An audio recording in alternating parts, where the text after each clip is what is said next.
మానవుడి యొక్క పతనం మనం గలతీ పత్రిక 11వ అధ్యాయం దాకా చూస్తూ ఉన్నాం. అక్కడ ద్వితీయోపదేశ కాండం 32:8లో ఉన్న ఒక విషయాన్ని నేను మీతో ప్రస్తావిస్తూ ఉన్నా.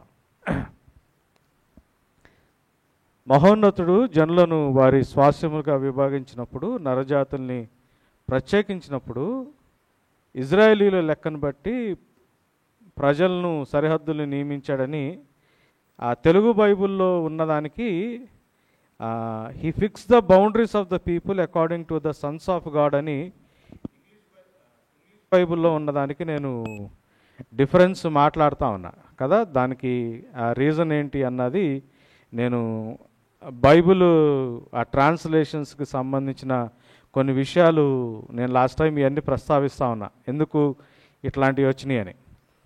సో వాటి దగ్గరికి నేను వెళ్ళట్లేదు. ఈ పాయింట్ని మాత్రం నేను జ్ఞాపకం చేసుకుని ముందుకు వెళ్తా ఉన్నా.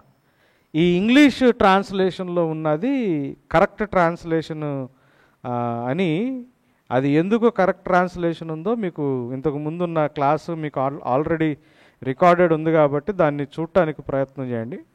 దేవుడు మనుషుల్ని దేశాలుగా డివైడ్ చేసినప్పుడు ఆకాశవాసులు లెక్క ప్రకారం వాళ్ళని డివైడ్ చేశారని, ఈ దేవుని యొక్క సభాపర్వతం దగ్గర ఉండే ఆ దైవ మందిరంలో లేకపోతే ఆ డివైన్ కౌన్సిల్లో ఆ దైవ సమాజంలో ఉన్న వాళ్ళ లెక్కను బట్టి వాళ్ళని డివైడ్ చేశాడన్న విషయాన్ని నేను లాస్ట్ టైం మాట్లాడుతూ ఉన్నా కదా. దానికి ప్రూఫ్ మనకి ఇంకొక వాక్యం యొక్క సపోర్ట్ ఎక్కడ ఉంటుంది అంటే ద్వితీయోపదేశ కాండం 4వ అధ్యాయము 19వ వచనంలో, సూర్యచంద్ర నక్షత్రాలైన ఆకాశ సైన్యమును చూసి మరలుగొల్పబడి మీ దేవుడైన యెహోవా సర్వాకాశము కింద ఉన్న సమస్త ప్రజల కొరకు పంచిపెట్టిన వాటిని నమస్కరించి అనే మాట.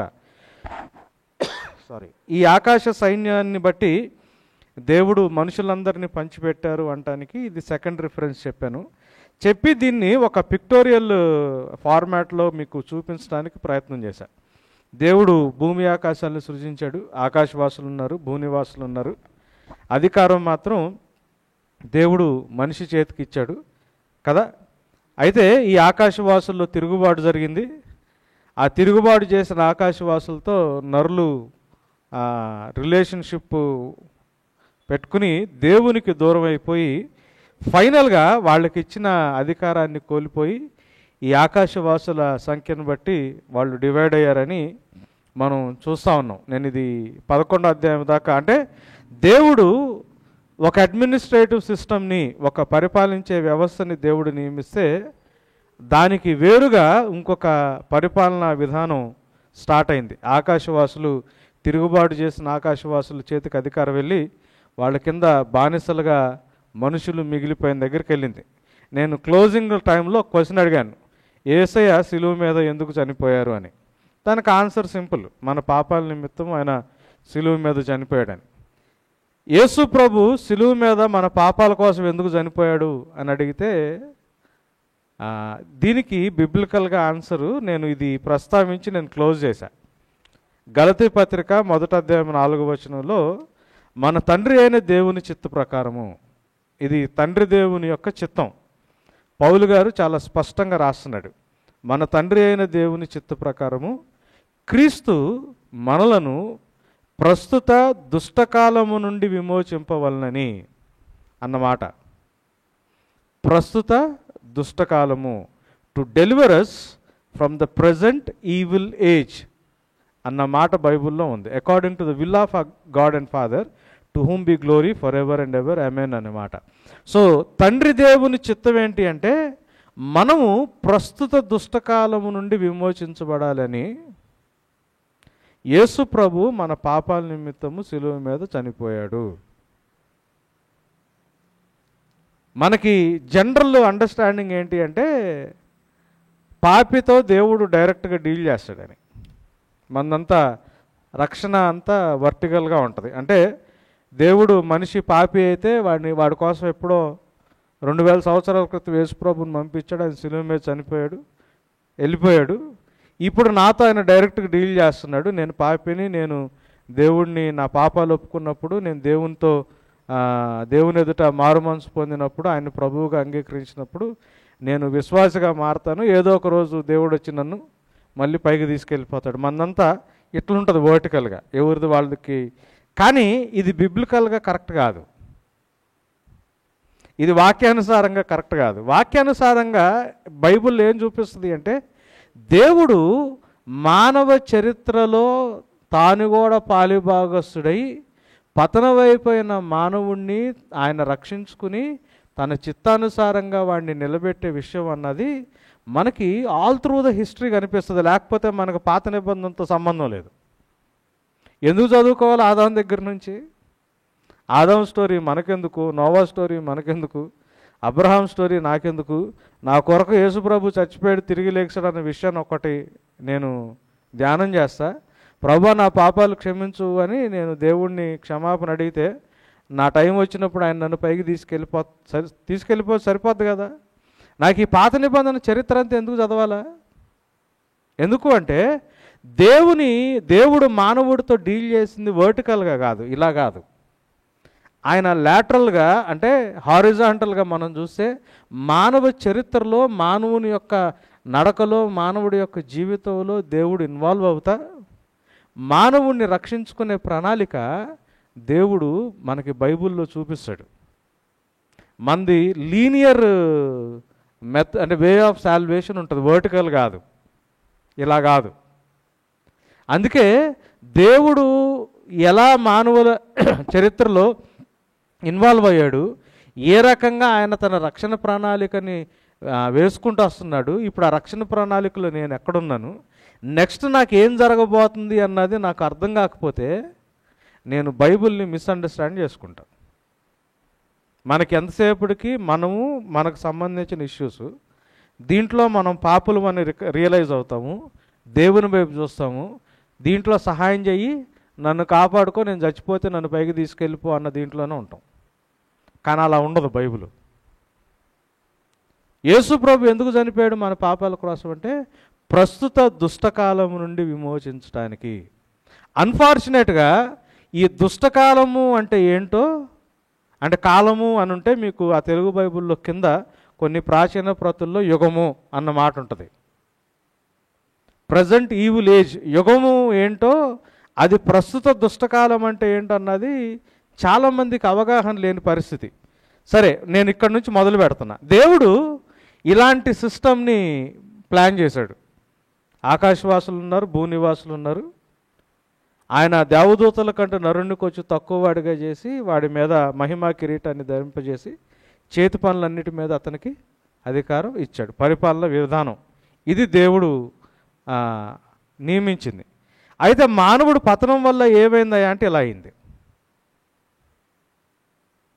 మానవుడు పతనం వల్ల ఇంకొక అడ్మినిస్ట్రేటివ్ సిస్టమ్ వచ్చింది, ఇంకో పరిపాలన విధానం వచ్చింది.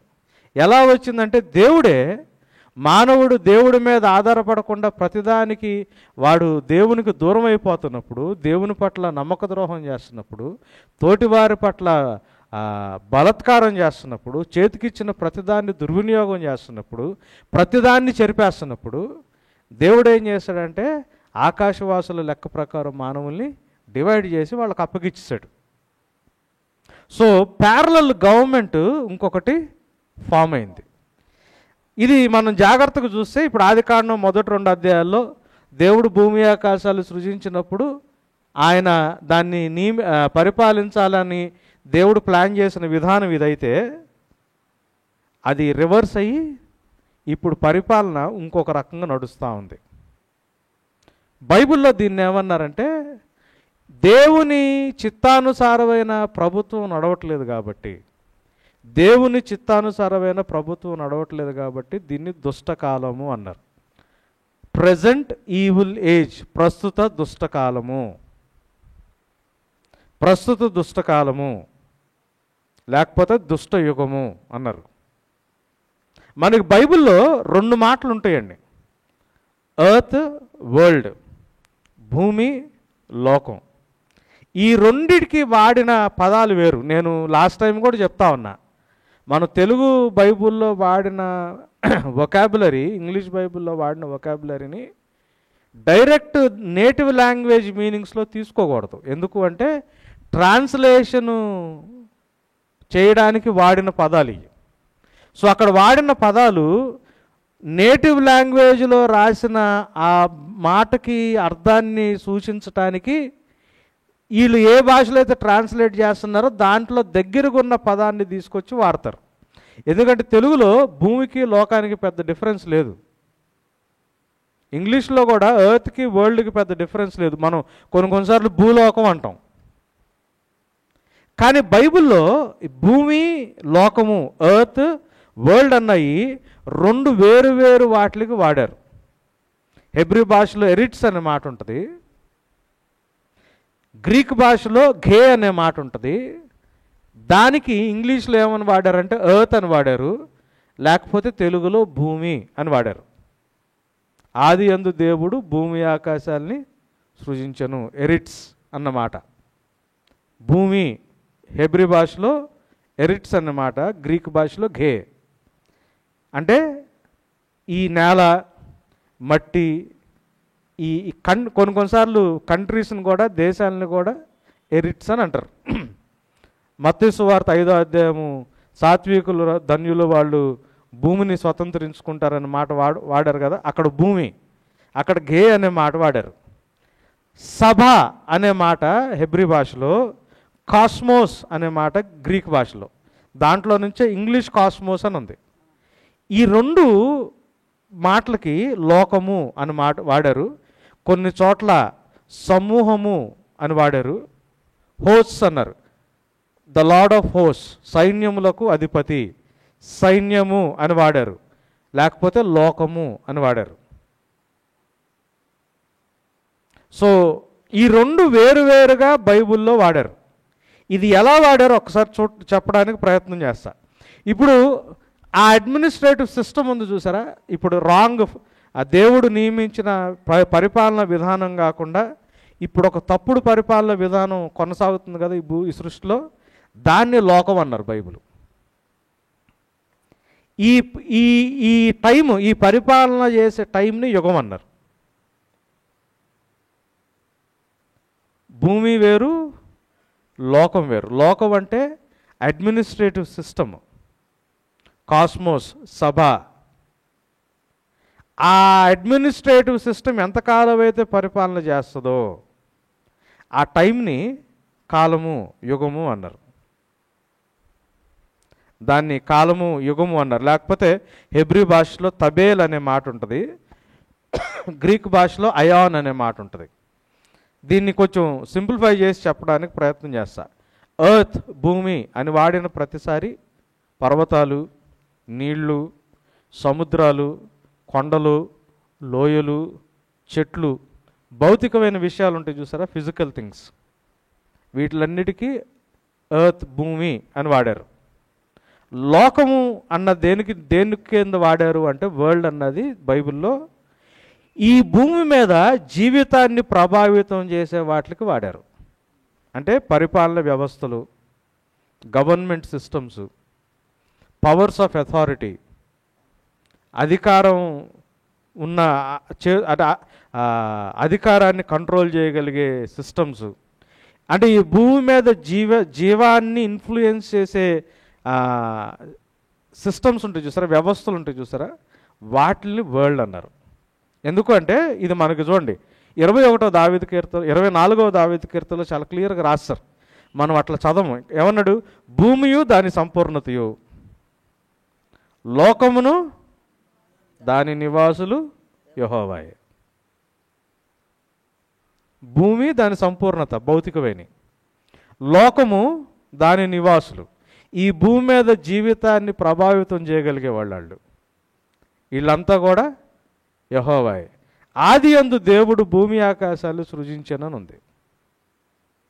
కానీ ప్రేమ దగ్గరకు వచ్చినప్పుడు దేవుడు లోకమును ఎంతో ప్రేమించాడని ఉంది. దేవుడు భూమిని ఎంతో ప్రేమించడం లేదు, లోకమును ఎంతో ప్రేమించును. లోకము తన కుమారుని ద్వారా రక్షణ పొందుటకే గాని లోకమునకు తీర్పు తీర్చుటకు. మీరు ఆ పదాలు చూస్తుంటే లోకము అంటే మెటీరియల్ థింగ్స్ కాదు, పదార్థంతో ఉన్నాయి కాదు, ఆహా, జీవంతో ఉన్నాయి కదా. ఆయన లోకమును తన కుమారుని ద్వారా రక్షించడానికే కానీ లోకమునకు తీర్పు తీర్చడానికి ఆయన రాలేదన్నాడు. ఇందా చెప్తా ఉన్నా కదా, మత్తయి సువార్త 5:34, నేను మీతో చెప్పినదేమనగా ఎంత మాత్రం ఒట్టు పెట్టుకొనవద్దు, ఆకాశము తోడను అనవద్దు, అది దేవుని సింహాసనము, భూమి తోడని అనవద్దు, అది ఆయన పాదపీఠము.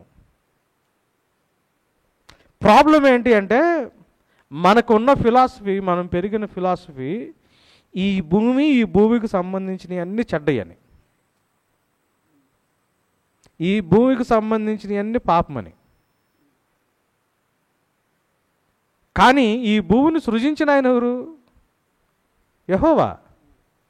ఈ భూమికి అధికారి ఎవరు? యెహోవా. అది ఎట్లా చెడ్డయి అవుతాయి? బైబిల్లో భూమి అని అనలా, లోకము దాని అందులో ఉన్న అన్నీ అన్నాడు. భూమి అని అక్కడ వాళ్ళ కదా, అవునా? అక్కడ చూడండి, మరలా అపవాది మిగులు ఎత్తైన కొండ మీదకి ఆయన తోడుకొని పోయి ఈ లోక రాజ్యములన్నిటిని అన్నాడు, ఈ భూరాజ్యాలన్నిటిని అనలా. బైబిల్లో ఆ డిఫరెన్స్ మనకి చాలా స్పష్టంగా కనిపిస్తుంది. భూమి దేవుని పాదపీఠం. ఇది దేవుని పాదపీఠం అయినప్పుడు దీంట్లో చెడు ఎక్కడుంది? చాలా స్పష్టంగా రాస్తున్నాడు మత్తయి సువార్తలో.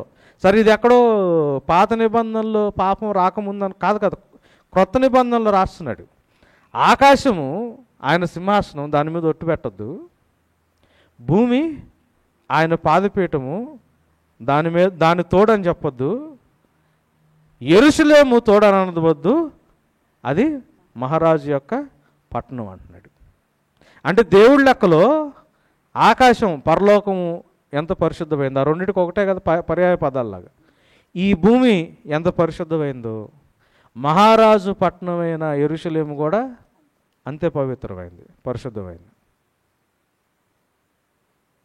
భూమిని ప్రాబ్లమాటిక్గా బైబిల్ ఎక్కడ చూపించదు. బైబిల్ ఏం చూపిస్తుందంటే ఈ భూమి మీద జీవాన్ని ఇన్ఫ్లుయెన్స్ చేస్తున్న సిస్టమ్స్లో ప్రాబ్లం చూపిస్తుంది.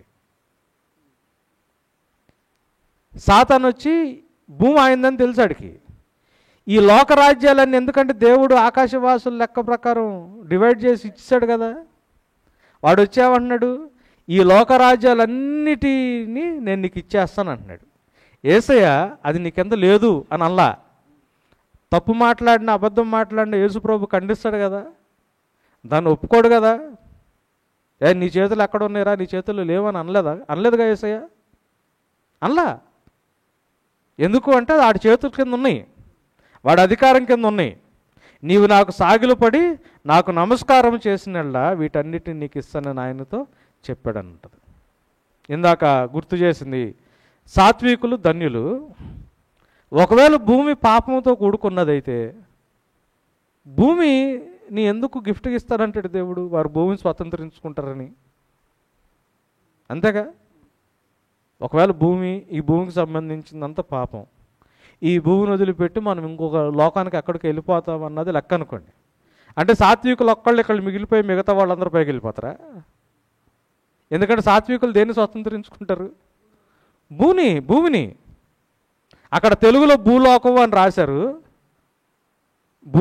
రాశారు కానీ గ్రీకు భాషలో ఘే అనే మాటే ఉంటుంది. భూమి, ద మీక్ షల్ ఇన్హెరిట్ ద ఎర్త్. మళ్ళీ ఆ ట్రాన్స్లేషన్లో భూలోకం అన్న పదం పడింది కానీ ద మీక్ షల్ ఇన్హెరిట్ ద ఎర్త్ అని దగ్గర ఆగిపోయింది. మళ్ళీ రోమా 12:2 ఏమంటాడు? మీరు ఈ లోక మర్యాదలను అనుసరించొద్దు అన్నాడు. భూమికి సంబంధించిన మాట వాళ్ళ. ఈ లోకం మీద, ఈ భూమి మీద జీవితాన్ని ఇన్ఫ్లుయెన్స్ చేస్తున్న వ్యవస్థలు ఉన్నాయి చూసారా, వాటి పద్ధతుల్ని మీరు అనుసరించొద్దు అంటున్నాడు పౌలు. సో 2 డిఫరెంట్ ఆస్పెక్ట్స్ మనకు కనిపిస్తూ ఉన్నాయి. ఇంకొన్ని ఎగ్జాంపుల్స్. ఒకటే వచనం రెండు వైపులా పెట్టాను, కాకపోతే నేను హైలైట్ చేసిన కలర్ వేరుగుంది. జగత్తును అందరి సమస్తమును నిర్మించిన దేవుడు తానే ఆకాశమును భూమికిని ప్రభువై ఉన్నందున హస్తకృతమైన ఆలయాల్లో నివసింపడు. జగత్తు వేరు, భూమి వేరు. అక్కడ ఇంగ్లీష్లో ఏముంది చూడండి, తెలుగులో కొంచెం మాట మార్చాడు. The God who made the world and everything in it, world and everything in it, who is the lord of heaven and earth. రెండు వేరు వేరు పదాలు కనిపిస్తూ ఉన్నాయి మనకి, రెండు వేరు వేరు పదాలు కనిపిస్తూ ఉన్నాయి. కొలసీ పత్రిక 1వ అధ్యాయం 16, ఏలైనగా ఆకాశమందున్నవి భూమి అందున్నవి దృశ్యమైనవి కావచ్చు అదృశ్యమైనవి కావచ్చు, అవి సింహాసనాలు అయినను ప్రభుత్వాలైనను ప్రధానులైనను అధికారులైనను. మీరు గమనిస్తే భూమి ఆకాశం ఫిజికల్ ప్లేసెస్, సింహాసనాలు ప్రభుత్వాలు ప్రధానులు అధికారులు పరిపాలన వ్యవస్థలకు సంబంధించిన వాళ్ళు, అక్కడ దాని మీద లైఫ్ని ఇన్ఫ్లుయెన్స్ చేస్తున్నాడు. సర్వము ఆయన యందు సృజింపబడును, సర్వము ఆయన ద్వారా ఆయనను బట్టి సృజింపబడును. So the physical created things are different and the things that influence the life on this earth are different. దేవుడు సృష్టించిన భూమి వేరు, ఈ భూమి మీద జీవాన్ని ప్రభావితం చేస్తున్న పరిపాలన వ్యవస్థలు వేరు. దేవుడు ఆయన స్వారూప్యంలో ఆయన పోలికలో దేవుని యొక్క గుణగణాలతో ప్రభావితం చేయాలని మనిషికి అధికారం ఇస్తే, పరిపాలన చేయాలని, మానవుడు వాడు చేసిన పాపాన్ని బట్టి వాడు దాన్ని కోల్పోవడం వల్ల ఆ పరిపాలన అధికారం ఎవడి చేతుల్లోకి వెళ్ళిపోయింది? దుష్టుడి యొక్క చేతుల్లోకి వెళ్ళిపోయి మానవుడు దానికి బానిసయ్యాడు. మానవుడు దానికి బానిసయ్యాడు కదా. నేను అది అక్కడే ఉంచాను, ఇది ఒక్కటి మార్చా. ఎఫెసీ పత్రిక ఇది ఉంది కాబట్టి పౌలు గారు ఈ మాట రాశాడు, మీరు అపవాది తంత్రాలను ఎదురించుటకు శక్తి కలుగునట్లు దేవుడిచ్చిన సర్వాంగ కవచం ఏలైనగా మనం పోరాడున్నది శరీరులతో కాదు కానీ ప్రధానులతోనూ అధికారులతోనూ. ఈ భూమి మీద జీవాన్ని ఇన్ఫ్లుయెన్స్ చేస్తున్న సిస్టమ్ ఉంది, దాంతో పోరాటం చేస్తున్నాం మనం. Problem is not with the earth but with the system that is influencing the life on this earth. So ఈ రెండు మనకి డిఫరెన్స్ తెలియాల. భూమి దేవుడు చేసింది, కొండలు కదా, అవి దేవుడు చేసినాయి కాబట్టే ఈరోజుకి మనం బ్రతకడానికి కావాల్సిన వనరులన్నీ వాటిలో దొరుకుతున్నాయి. ఎన్ని వేల గ్యాలన్లు ఆయిల్ తీస్తారు గల్ఫ్ కంట్రీస్లో, ఎన్ని కిలోల టన్నులు బొగ్గు తీస్తున్నాము,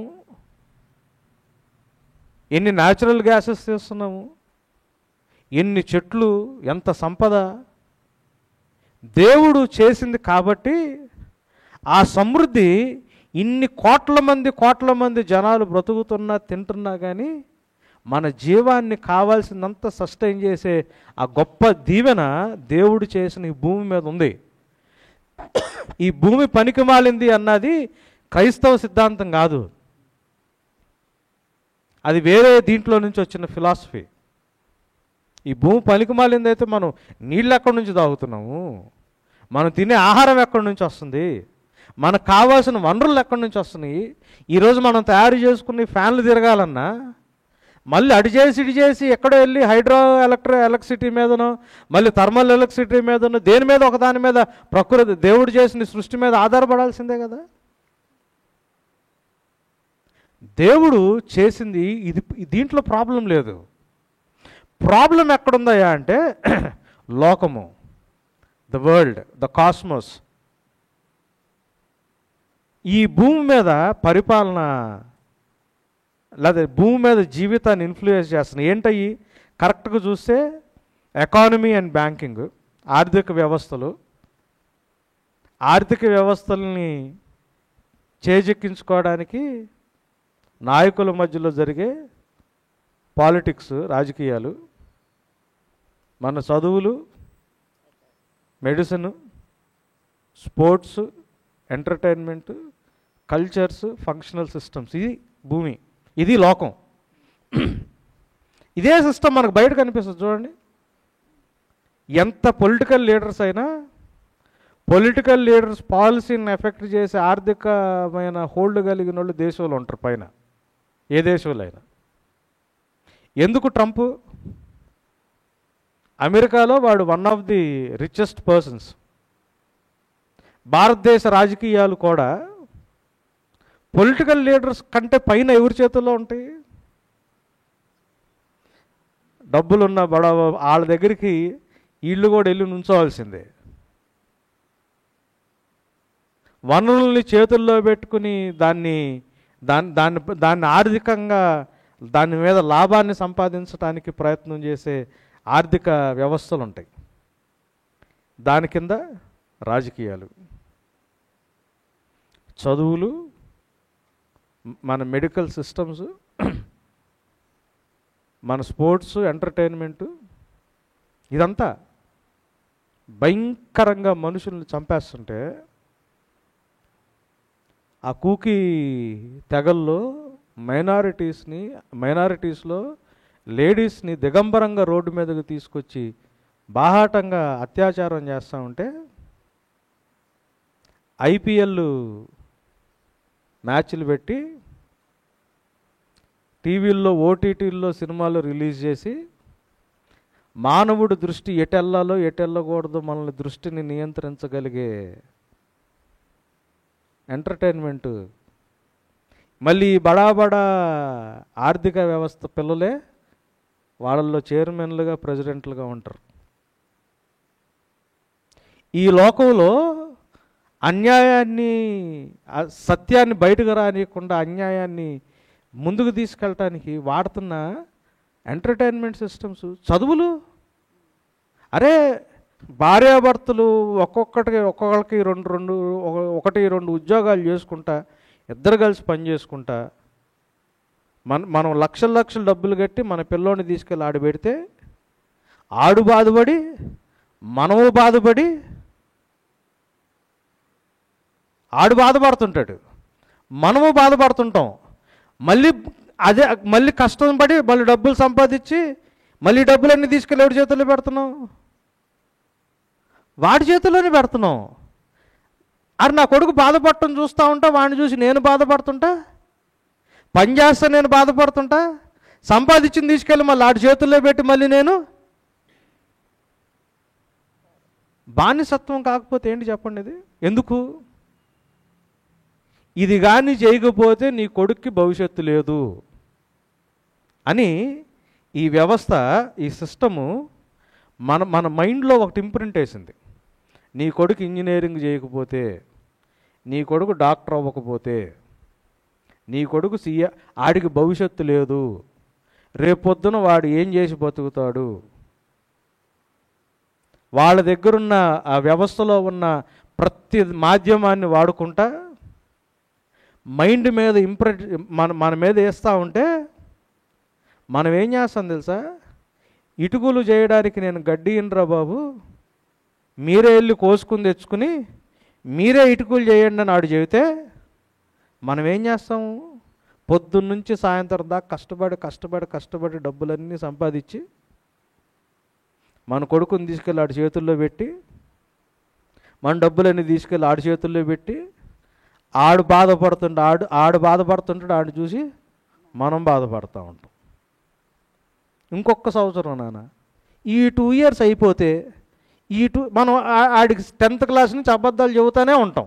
ఈ ఒక్క సంవత్సరం అయిపోతే, ఈ 2 సంవత్సరాలు అయిపోతే, ఈ 4 సంవత్సరాలు అయిపోతే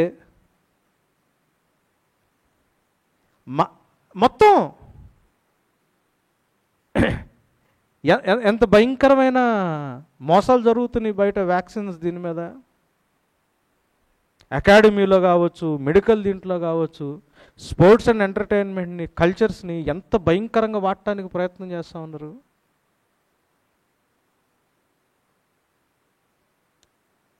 మనుషుల్ని తమ అజమాయిషిలో పెట్టుకోవడానికి బాలగంగాధర్ తిలక్ మొదలుపెట్టిన ఒక చిన్న ఉద్యమం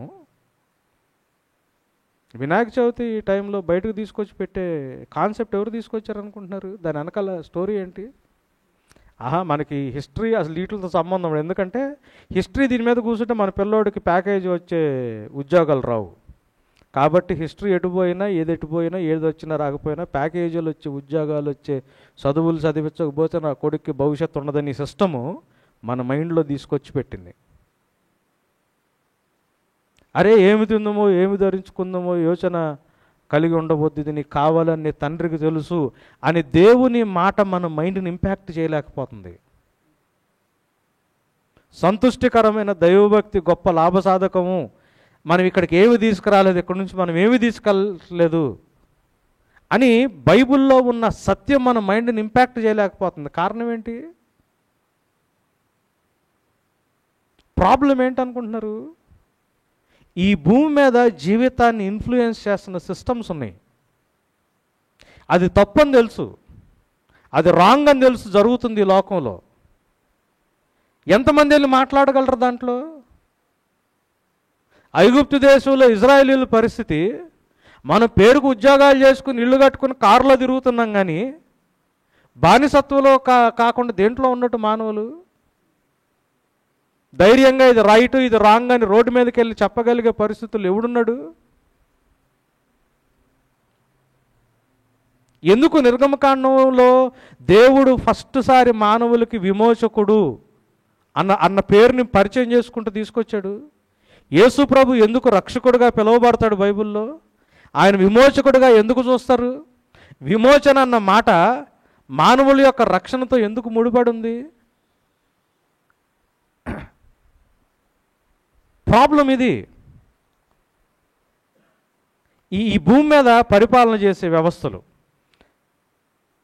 ఈ దేవుడు భూమి నుంచి రక్షించడానికి రాలా మనల్ని. భూమి నుంచి రక్షించడానికి రాలా. రోమాపత్రిక 8వ అధ్యాయం మీరు చూస్తే 19వ వచనం నుంచి చూస్తారు ఒకసారి. రోమాపత్రిక 8వ అధ్యాయం, రోమన్స్ 8th చాప్టరు 8వ అధ్యాయము. యా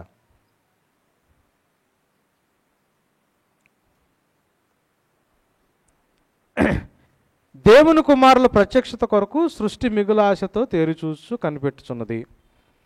ఏలయనగా సృష్టి నాశనముకు లోనైన దాస్యములో నుండి విడిపింపబడి దేవుడు పిల్లలు పొందబోవు మహిమగల స్వాతంత్రము పొందునన్న నిరీక్షణ గలదై స్వేచ్ఛగా గాక దాన్ని లోబర్చిన వాని మూలముగా.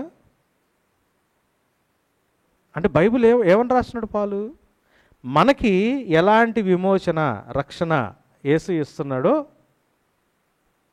మనుషులకి. 20:21 చూడండి. ఏలయనగా సృష్టి నాశనముకు లోనైన దాస్యంలో నుండి విడిపింపబడి, ఈ సృష్టి కూడా దాస్యంలోంచి విడిపింపబడి దేవుని పిల్లలు పొందబోవు మహిమగల స్వాతంత్రము, ఈ సృష్టి కూడా పొందాలని. అంటే మనకి దేవుడు యేసయ్య ఎట్లాంటి రక్షణ ఇస్తున్నాడో ఈ సృష్టి కూడా దాస్యత్వంలో నుంచి విమోచించబడి మనకు ఎలాంటి రక్షణ అయితే వచ్చిందో ఈ సృష్టికి కూడా అలాంటి రక్షణ కావాలని ఈ సృష్టి అంట మనుష్య కుమారుల ప్రత్యక్షత కొరకు ఎదురు చూస్తుందంట. సృష్టి యావత్తు 22 ఇదివరకు ఏకగ్రీవంగా మూలుగుచు ప్రసన్న వేద పడుచున్నదని ఎరుగుదము. అంతేకాదు అని రాస్తా మన గురించి కూడా రాస్తాడు. ఆత్మ యొక్క ప్రథమ ఫలములు పొందిన మనము కూడా దత్తపుత్రత్వం కొరకు అనగా ఈ శరీరం నుంచి విమోచించబడటానికి మనలో మనం మూలుగుతున్నామని. ఈ భూమి, ఈ క్రియేషను, ఈ సృష్టి కూడా మనం ఎలాంటి మహిమగల స్వాతంత్రాన్ని పొందుకుంటున్నామో ఈ సృష్టి కూడా అలాంటి మహిమగల స్వాతంత్రాన్ని పొందుకోవాలని మిగుల ఆశతో నిరీక్షణతో కనిపెట్టుకొనుచున్నదని పౌలు గారు రాశారు. యేసయ్య మనల్ని ఎట్లయితే దాస్యత్వంలో వచ్చి విడిపించి స్వతంత్రులుగా చేస్తున్నాడో, మహిమగల స్వతంత్రులుగా, ఇది మనకొక్కళ్ళకే కాదు, ఈ సృష్టి కూడా అలా విడిపించబడి మనలాంటి స్వతంత్రం రావాలని ఎదురు చూస్తుందంట.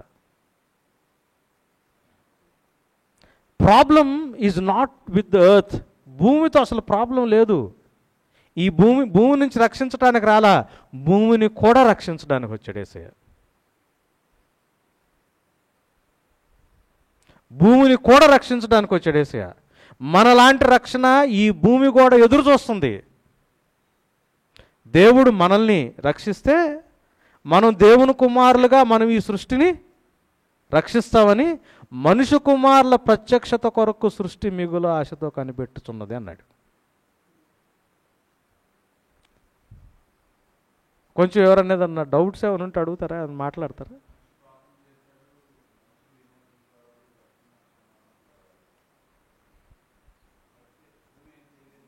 భూమి కూడా శపించబడిందిగా మనిషిని బట్టి.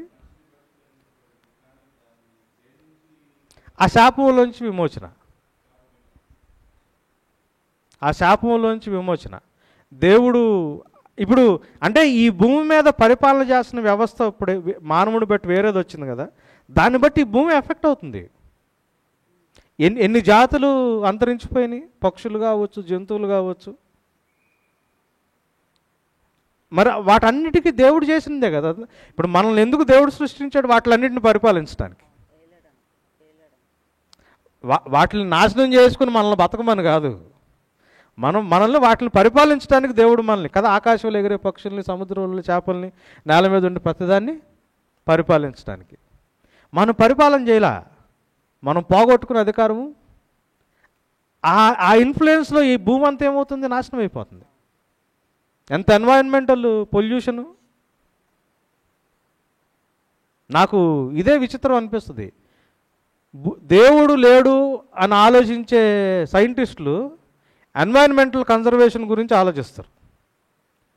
దేవుడు భూమి ఆకాశాలు సృజించారని నమ్మే విశ్వాసులు మాత్రం మన చర్చిల్లో ఇప్పుడు కూడా ప్లాస్టిక్ గ్లాసులు, డిస్పోజబుల్ వాడతాం. ఇది ఆయన పాదపీఠం కదా, నేను దేన్ని ఎట్లా పడితే అట్లా ఖరాబ్ చేయకూడదు కదా.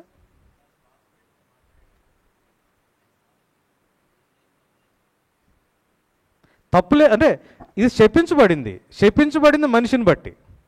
ఇప్పుడు ఆదాం ఎప్పుడైతే అపరాధం చేశాడో నిన్ను బట్టి దేవుడు నేలని శపించడం అంటే నేను ఇంతకుముందు చెప్పాను. ఇప్పుడు డ్రైవర్ తాగి బస్సు నడిపితే డ్రైవర్ని నియంత్రించడానికి బస్సుకు స్పీడ్ లిమిట్ పెడతారు. అంటే బస్సు ఇవ్వగలిగే అంత పర్ఫార్మెన్స్ ఇవ్వకుండా చేస్తారు. అది శాపం. సో మానవుడు ఈ భూమి మీద నియంత్రించే వ్యవస్థలు గందరగోళంగా అయిపోయినప్పుడు దేవుడు ఈ భూమిని ఏం చేశాడంటే, దేవుడు చిత్తానుసారంగా ఇది పని చేయగలిగే అంతగా పని చేయకుండా దీన్ని శపించాడు. అందుకే అకాల వర్షాలు వస్తాయి, అందుకే ఎండలు ఎట్లా పడితే అట్లా వస్తాయి. భూమి ఉండాల్సిన విధానంగా అట్లా ఉండదు. కొబ్బరి బాండాల్లో మచ్చలు వస్తాయి.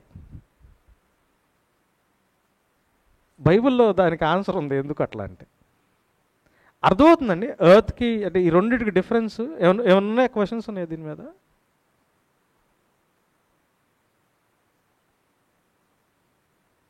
మీరు తెలుగులో ఇది కొంచెం ఇంగ్లీష్లో కరెక్ట్గా ఇస్తాడు.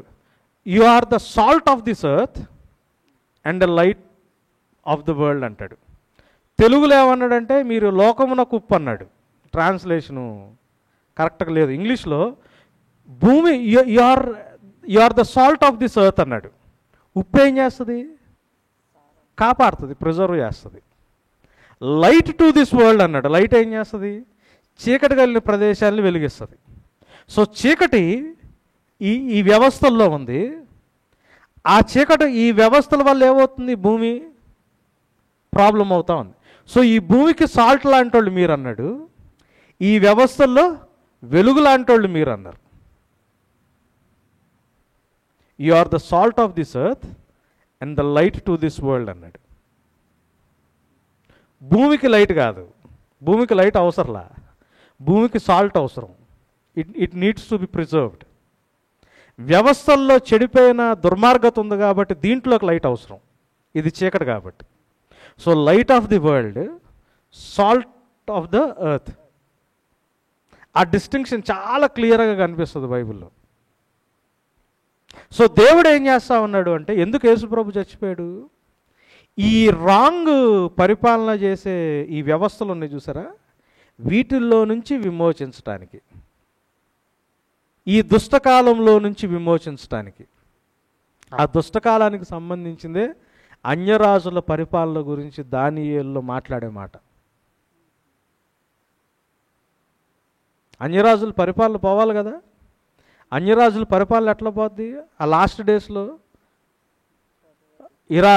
బబులోను సామ్రాజ్యం బంగారం, మాదాయి పర్సహి వెండి, గ్రీసు ఇత్తడి, కింద రోమా ప్రభుత్వం.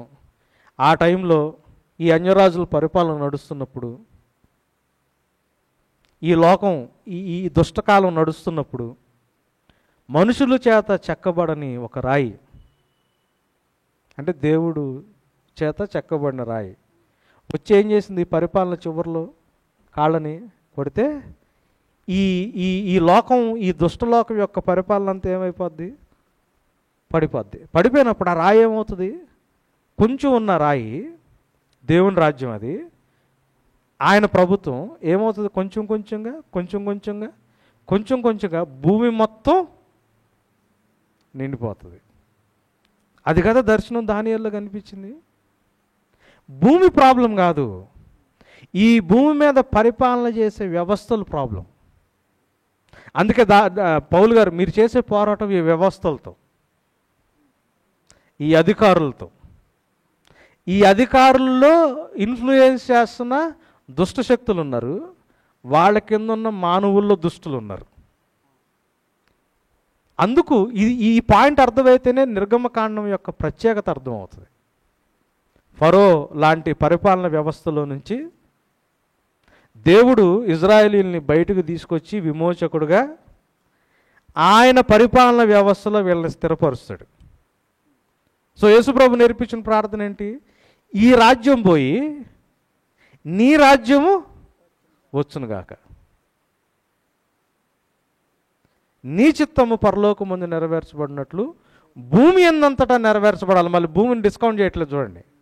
భూమి ఉంది, ఈ భూమి మీద పరిపాలన మారాలి, ఈ భూమి మీద పరిపాలన మారాలి. అందుకే జయించిన వాడికి ఆయన ఎక్కడ కూర్చోబెడతానన్నాడు? ఆయన సింహాసనం మీద. ఏం చేస్తాం మనం? దేవునితో పాటు పరిపాలన చేస్తాం. సో దేవుడు పరిపాలన వ్యవస్థల్ని, భూమి మీద పరిపాలన చేస్తున్న ఆ వ్యవస్థల్లో మార్పు తీసుకొస్తున్నాడు. ఆ దుష్ట శక్తుల యొక్క చిత్తానుసారంగా, పరులైన మానవుల యొక్క ఆలోచన ప్రకారంగా నడుస్తున్న పరిపాలన కాకుండా, దేవుని చిత్తానుసారమైన ప్రభుత్వం, దేవుని చిత్తానుసారమైన పరిపాలన ఈ భూమి మీదకి రావాలి. అది యాక్చువల్గా ఈ ప్రస్తుత దుష్టకాలము నుండి విమోచించటానికి యేసు ప్రభు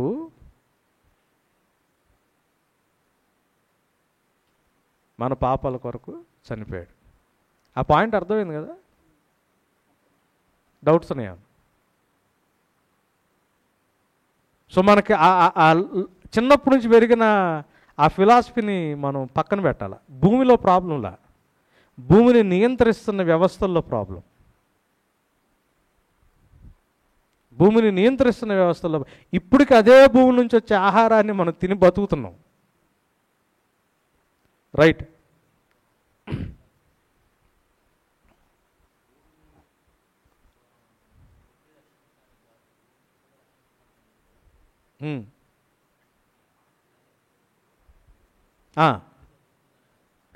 దాంట్లోకి వెళ్తాం. ఈ దుష్టకాలంలోంచి ఎటు వెళ్తాం అనేది రక్షించి దేవుడు ఏం చేయబోతున్నాడు?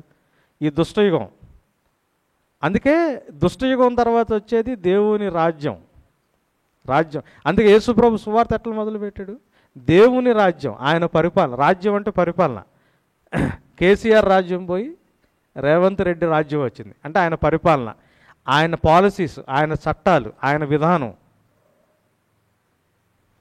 దేవుని రాజ్యం సమీపించింది, దేవుని పరిపాలన సమీపించింది, మారు మనసు పొందండి.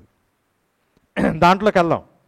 దీన్ని ఇంకొంచెం జాగ్రత్తగా ఆలోచిద్దాం. బైబిల్ వృత్తాంతం మొత్తంలో నరుల యొక్క పతనం రెండు ధోరణులుగా కనిపిస్తుంది. ఒకటి విగ్రహారాధన.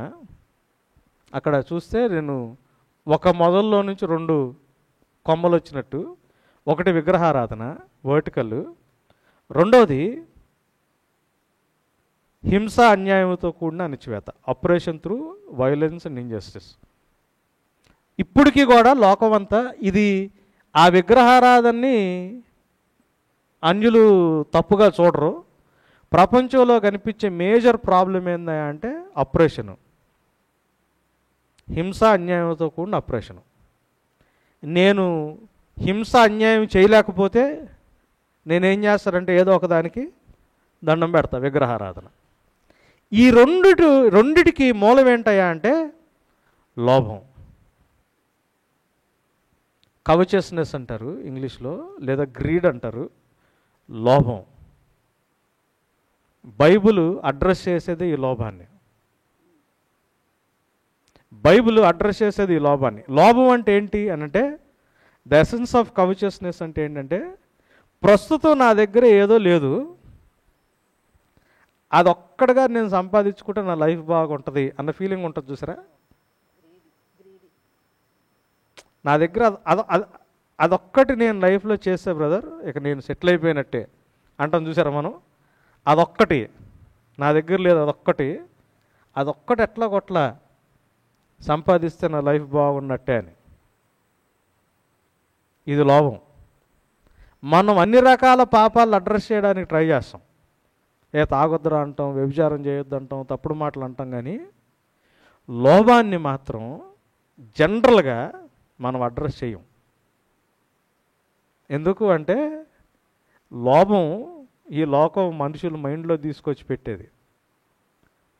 ఇదొక్కటి కానీ నా కొడుకు చేస్తే,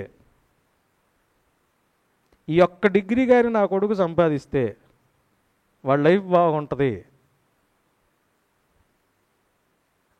అది లోభం. ఆశ ఉంటుంది చూసారా, అదొక్కటి నా దగ్గర. దేవుడిచ్చిన దాంట్లో సంతృప్తి కాదు, నాకు అవసరమైన దేవుడు ఇస్తాడు అన్న ఆలోచన కాదు. సో ఇజ్రాయేలీలకు ఫస్ట్ టైం దేవుడు బయటికి తీసుకురావాలని నేర్పించింది ఏంటి తెలుసా? ఎర్ర సముద్రం దాటిన తర్వాత నీకేది కావాలో నేను ఇస్తా, నీకెంత కావాలో నువ్వు అంతే ఏరుకో, అంతకంటే ఎక్కువ ఏరద్దు. పొద్దున కావాలా పొద్దున ఇస్తా, సాయంత్రం ఫుడ్ది సాయంత్రం ఇస్తా. ఇంట్లో 5గురు ఉన్నారా, 5గురికి తీసుకోండి, అంతకంటే ఎక్కువ తీసుకోవద్దు, తక్కువ. నీకు ఏది కావాలో ఏ టైంకి ఎంత కావాలో నేను ఇస్తా. ఒకవేళ సబ్బాత్ దినం వస్తుందా, 6వ రోజు 2 ఇస్తా, 7వ రోజు నువ్వు పని చేయకుండా. దేవుడు ఫస్ట్ నేర్పించిన లెసన్ ఏంటనుకుంటున్నారు ఇజ్రాయేలీలు బయటకు తీసుకొచ్చి? అరే నీకు ఏది కావాలో నాకు తెలుసు, నీకు ఏ రోజు ఎంత అవసరమో అంత నాకు తెలుసు, నువ్వు దానికంటే ఎక్కువ ఆలోచించొద్దు. మా అనుదిన ఆహారం మాకు, నాకు అంతకంటే ఎక్కువ కాదు. లోకం అనుదిన ఆహారం చెప్పదు లోకం. నువ్వు ఇప్పుడు ఎంత సెట్ చేసుకుంటే రేపు పొద్దున నీ భవిష్యత్తు ఎంత ఉంటుంది, ఇది లోకం. మన పిల్లల గురించి ఆలోచించేదంత ఇదే. ప్రార్థన అయిపోగానే మాత్రం మా అనుదిన ఆహారం మాకు దయచేయము అని నోటితో అంటాం.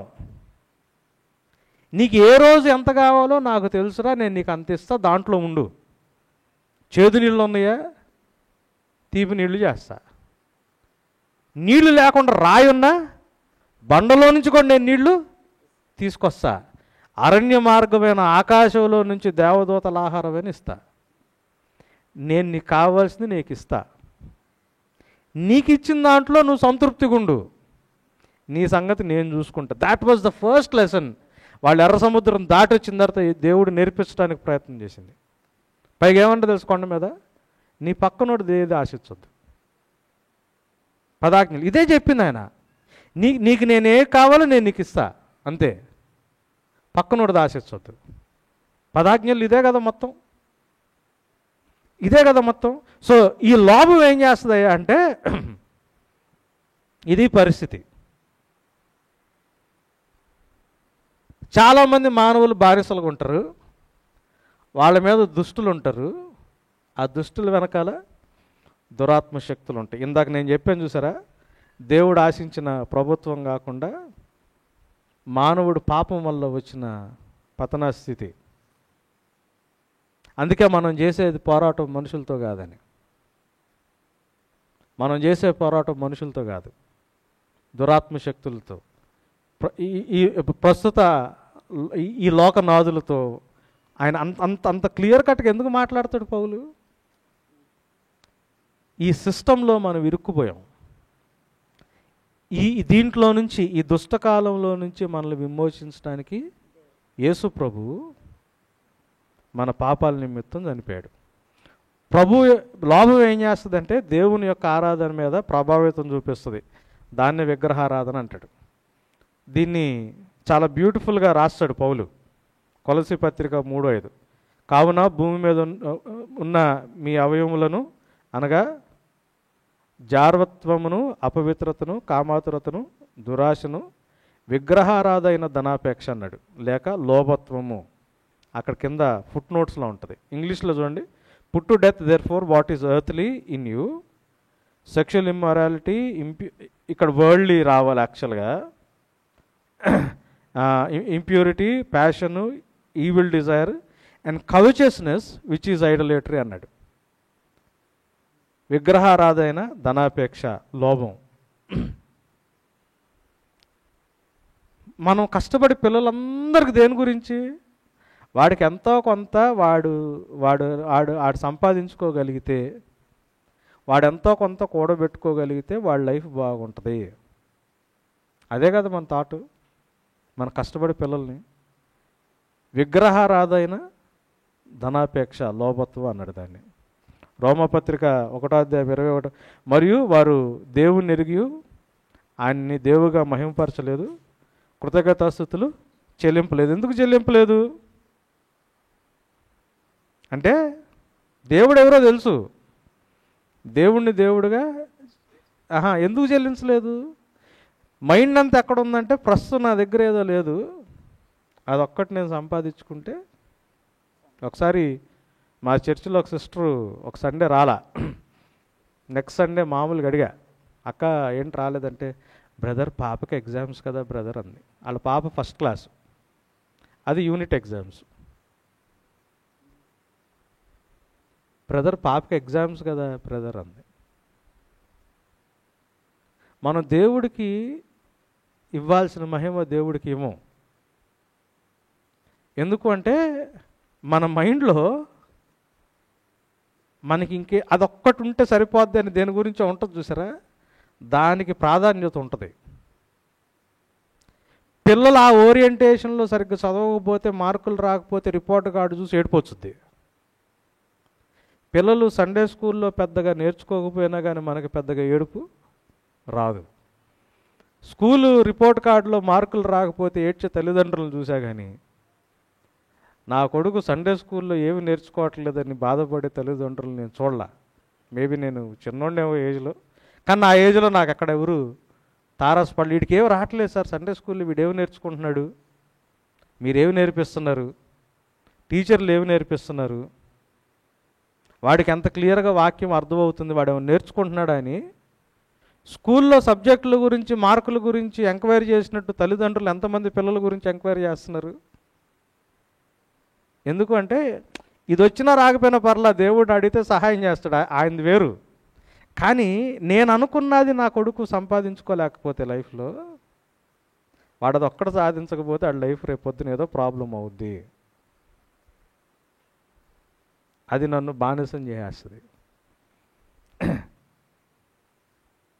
ప్రభు లోభం ఏం చేస్తుందంటే ప్రభువు పట్ల ఆరాధన ప్రభావితం చేయడం మాత్రమే కాదు, ప్రభువు పట్ల ఆయన అప్పగించిన బాధ్యతల పట్ల నిబద్ధతను కోల్పోయేటట్లు చేస్తుంది. నా తోటివాడి జీవితం నా బాధ్యత.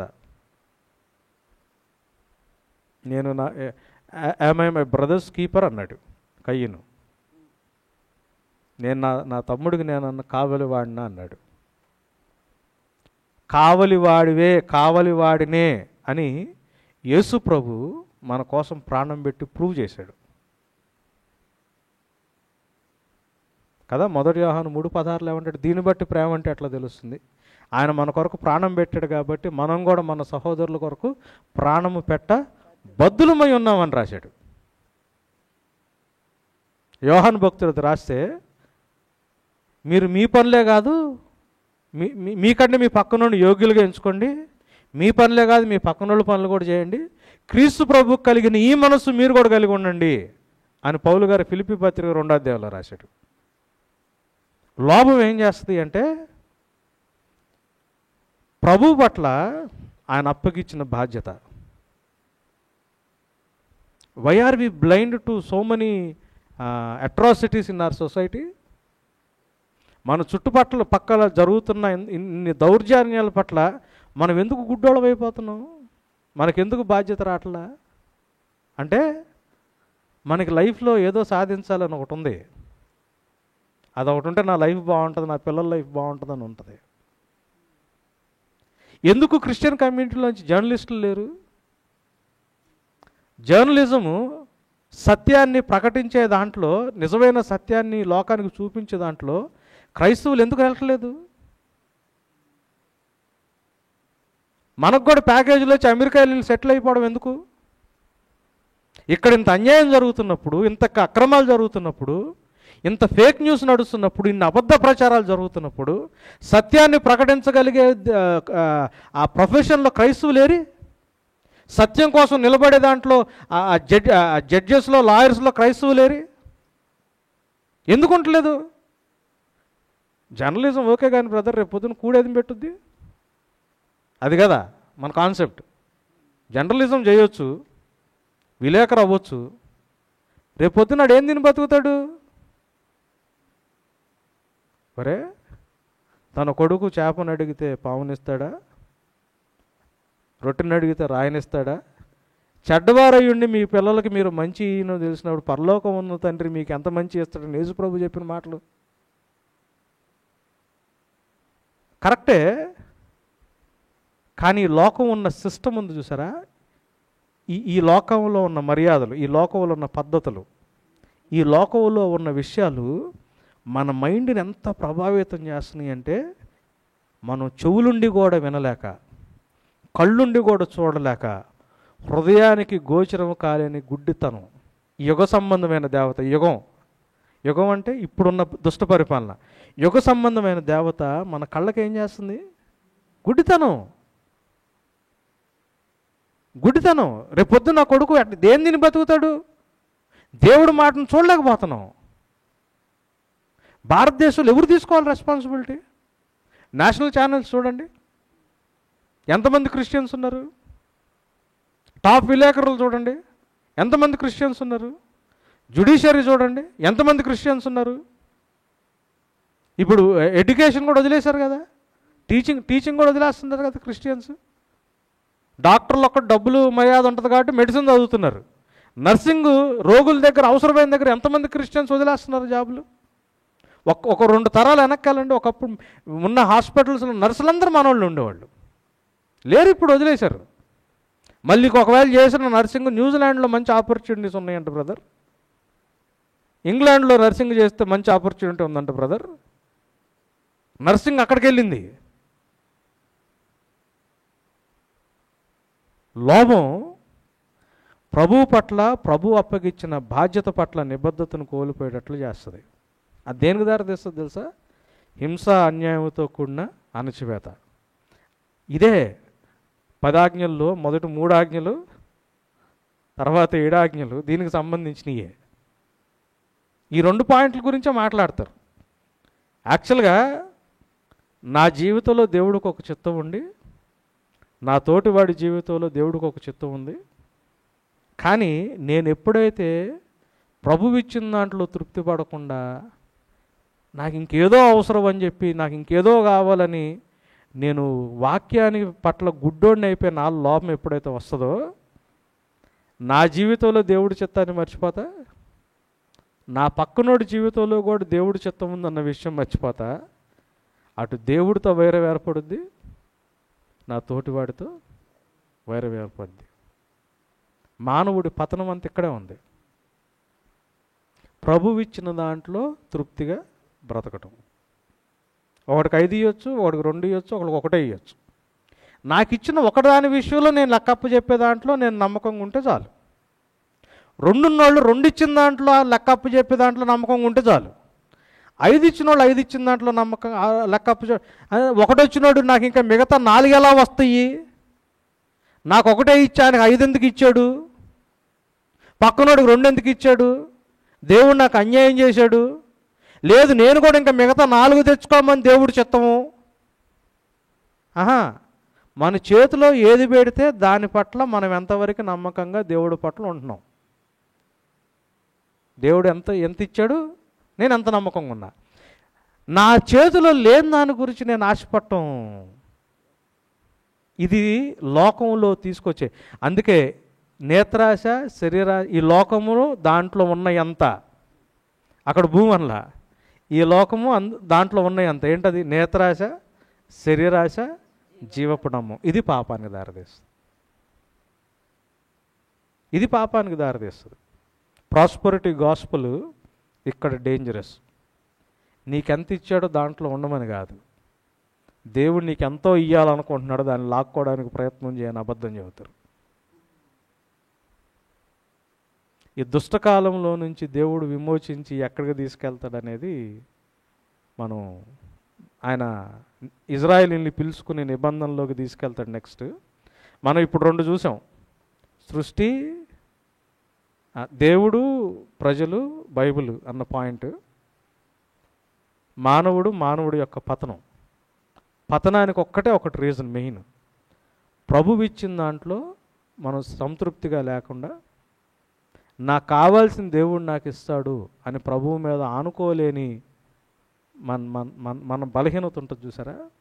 ఇంకేదో ఉంటే కానీ నా లైఫ్ బాగుంటుంది, నాకు దేవుడు ఉన్నాడు కదా, నా బిడ్డలకు ఆ ప్రభు ఎవరో తెలిస్తే చాలు కదా, వాళ్ళకి ఆ టైంలో ఏది కావాలో దేవుడు చూసుకుంటాడు కదా అని మనం ప్రభువు యొక్క అధికారానికి లోబట్టం వేరు, లోక మర్యాదలను అనుసరించి మనం బానిసత్వంలో బ్రతకటం వేరు. అందరం బానిసలమే, భయాలతో. పిల్లలకి ఏమైపోద్ది, దానికి ఏమైపోద్ది, వీళ్ళకి ఏమైపోద్ది, అంత కష్టపడి చదివేస్తున్నారు, అంతంత ఆర్భాటాలుగా పెళ్ళిళ్ళు చేస్తున్నారు, డబ్బులైతే చేతికి వస్తున్నాయి, వాళ్ళ జీవితాలు ఏమవుతున్నాయో, తర్వాత వాళ్ళ బ్రతుకులు ఏమవుతున్నాయో మన చేతుల్లో లేకుండా అయిపోతున్నాయి పరిస్థితులు.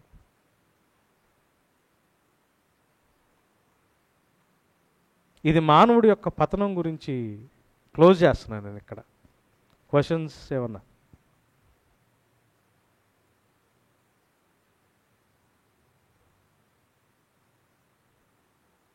సంఘాన్ని ప్రాపర్గా సెట్ చేయడానికి తిమోతికి పౌలు లెటర్ రాస్తా, 1 తిమోతి పత్రిక చివరిలోకి వచ్చినట్టుగా వీటి గురించే మాట్లాడతాడు.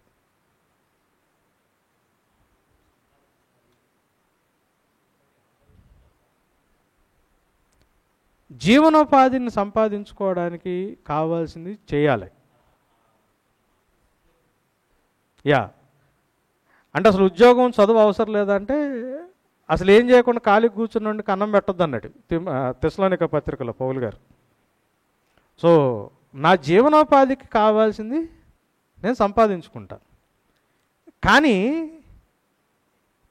ఎక్కడైతే ఇది how much is too much అన్నది ఆ లైన్ గీసుకోవడం ఉంటుంది చూసారా, దానికి నేను నా కుటుంబం వాక్యం మీద ఆధారపడితే ఇక్కడ దాకా నాకు అవసరం.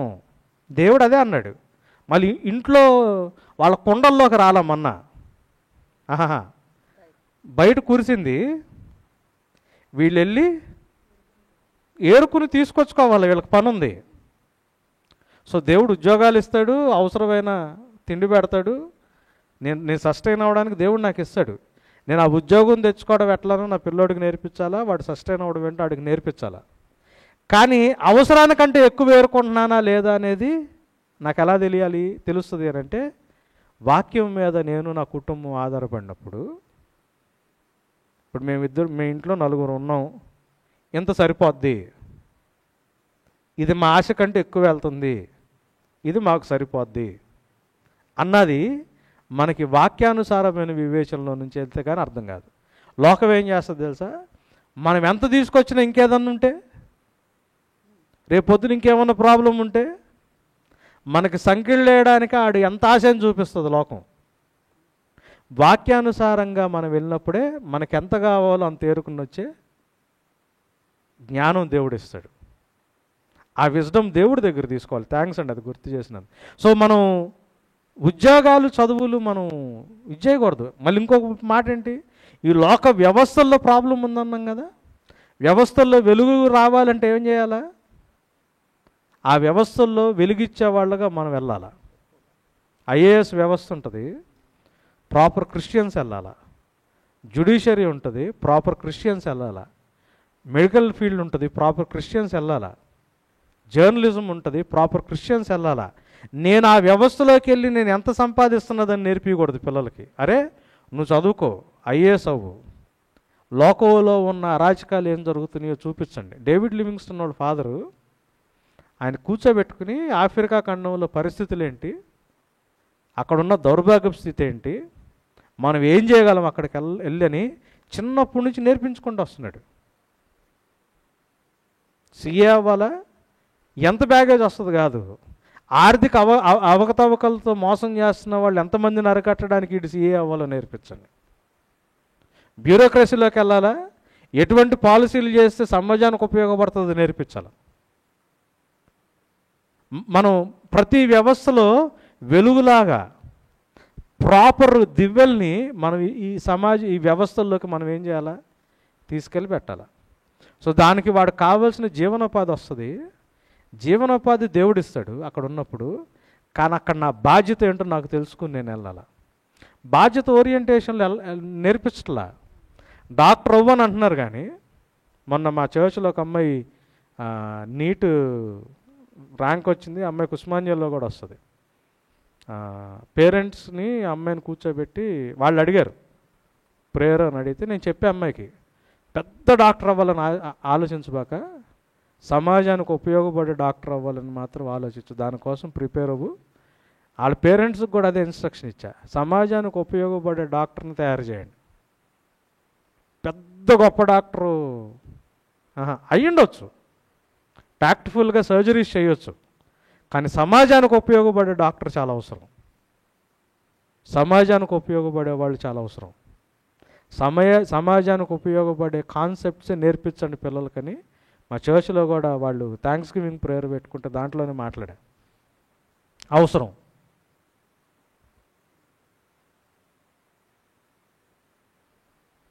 అయ్యగారు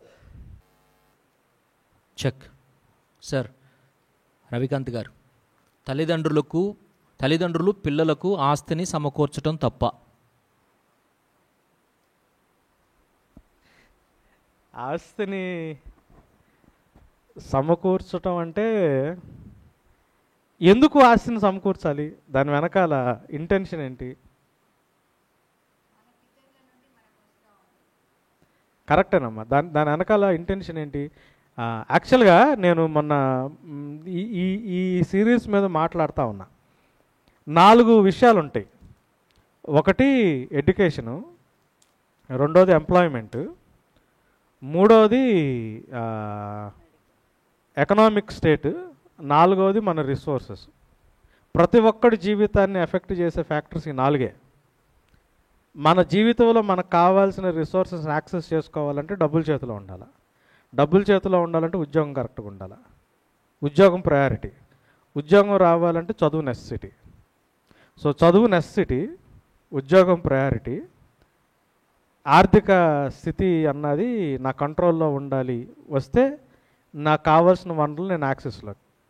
ఈ 4 ఫ్యాక్టర్స్తో మనం జీవితాన్ని సాగిస్తా ఈ ఫస్ట్ రెండిట్లోనే దేవుణ్ణి అలౌ చేస్తాం. ఏది? చదువు దగ్గర, ఉద్యోగం దగ్గర. నాకు వచ్చే ఆర్థికమైన స్థితిలో దేవుణ్ణి మనం ఎంటర్టైన్ చేయం. ప్రభా నాకు ₹1,00,000 జీతం, నాకు ఇంట్లో అన్ని ఖర్చులు 60,000 అయిపోతున్నాయి, 40,000 నాకు ఎందుకు ఎక్స్ట్రా ఇచ్చావు ప్రభా, నేను దీంతో ఏమైనా చేయాలా అని మనం అడగం దేవుణ్ణి. మా వాడు ఏం చదవాలా, ఏ కోర్స్ చేయాలా, ఎక్కడ ఉద్యోగం చేయాలి, అట్లాంటి బిజినెస్ పెట్టుకోవాలా, దీంట్లో అడుగుతాం దేవుణ్ణి. ఇప్పుడు నాకు 60,000 నా నెల ఖర్చు అయితే నాకు ₹1,00,000 దేవుడు ఇస్తున్నప్పుడు మిగతా 40,000తో నేను ఏం చేయాలి అడగను దేవుణ్ణి. అడగకుండా ఏం చేస్తామంటే మన ప్లాన్ పెట్టుకుంటాం. అందుకే మనకు ఆస్తి వచ్చింది. లేదా ఆస్తి ఎక్కడి నుంచి వస్తుంది? వనరులు వస్తాయి. ఇప్పుడు నాకు 60,000 60,000 40,000 మిగులుతూ ఉంది. అమెజాన్ సేల్ వచ్చింది. నేను 65 ఇంచెస్ టీవీ కొనుక్కోవాలనుకుంటున్నాను ప్రభా, కొనుక్కోవచ్చా వద్దని అడగం దేవుణ్ణి. పాస్టర్ గారు ప్రార్థన చేయమని అడగం. మన దగ్గర సర్ప్లస్ డబ్బులు ఉంటే మనం ఏం చేస్తాం? కొనుక్కుంటాం. ఈ రెండిట్లోకి రానివ్వం దేవుణ్ణి, ఈ రెండిట్లోకే రానిస్తాం. అంటే దేవుణ్ణి కూడా వాడుకుంటున్నాం. ఈ రెండిట్లోకి అసలు రానివ్వం. ఇప్పుడు ఆస్తి నాకుంది. ఆస్తి ఎందుకుంది నా దగ్గర? ఆస్తి ఎందుకుంది నా దగ్గర? దేవుడు నాకు ఇచ్చిన సర్ప్లస్. ఆయన ఏమని రాస్తాడంటే ఎఫెసీ పత్రిక 3వ అధ్యాయంలో పౌలు గారు, మీ కొరకు నాకు అనుగ్రహించబడిన కృప వల్ల నేను ఏర్పాటు అంటాడు. పాలు నాకు వచ్చిన కృప, ఆయన వాడిన మాటలు, the grace that was given to me towards you అంటాడు. మీ కొరకు నాకు అనుగ్రహించబడిన కృప. సో నా జీవితంలో కృప వచ్చింది అంటే అది ఎవరికో డిస్ట్రిబ్యూట్ చేయడానికి. కృప అన్నది నాకు దేవుడు ఇస్తున్నాడు అంటే నేను ఒక డిస్పెన్సింగ్ సెంటర్ అవ్వాలా. సో నేను ఎవరికి ఇవ్వాలో నేను పక్కనోడి పట్ల నేను ఆలోచించకుండా, ఆ రేషన్ షాప్లో వచ్చింది నేను పంచిపెట్టకుండా నేను గోడౌన్లో దాచిపెట్టుకుంటే నాకు ఆస్తి అయింది. ఇప్పుడు అది నేను నా పిల్లలకి పంచివ్వడం, ఇప్పుడు ఏమి తిందామో ఏమి ధరించుకుందామో యోచన కలిగి ఉండొద్దు. ఇది నీకు కావాలని నీ తండ్రికి తెలుసు కదా. కాకులు చూడమన్నాడు, లిల్లీ పుష్పాలు చూడమన్నాడు. ఇప్పుడు యేసు ప్రభు మాటలనే పక్కన పెట్టుకుంటే మన దానికి ఆన్సర్ వచ్చేస్తుంది. కాకపోతే మనం ఉన్న ఫిలాసఫీలో అది కొంచెం కష్టంగా ఉంటుంది. నాకు ఏదైనా సర్ప్లస్ ఉందంటే ప్రభు అది ఎవరికో ఇవ్వడానికి నా దగ్గర పెట్టాడు. ముందు అసలు నా దగ్గర ఉన్నది నేను తింటానుకో నా పక్కనోడికి ఇవ్వడానికో దేవుడిని అడగాల. ప్రభు ఈ కృప ఇచ్చావు, ఇది ఎవరి కొరకు? పౌలు అన్నట్టు ఆయనకు అర్థమైంది, నాకు వచ్చిన కృప మీకోసం అని. నా జీవితంలో ఈ కృప ఉంది, నాకు ఉద్యోగం ఉంది, సర్ప్లస్ డబ్బులు వస్తున్నాయి మనీ. ఈ కృప ఎవరి కోసం? ఈ ఎక్సెస్ ఎందుకు ఇస్తున్నావు నాకు? మీ దగ్గరికి మళ్ళీ వస్తా అక్కడికి. దీనికి యాడ్ చేస్తున్నా ఒక పాయింట్.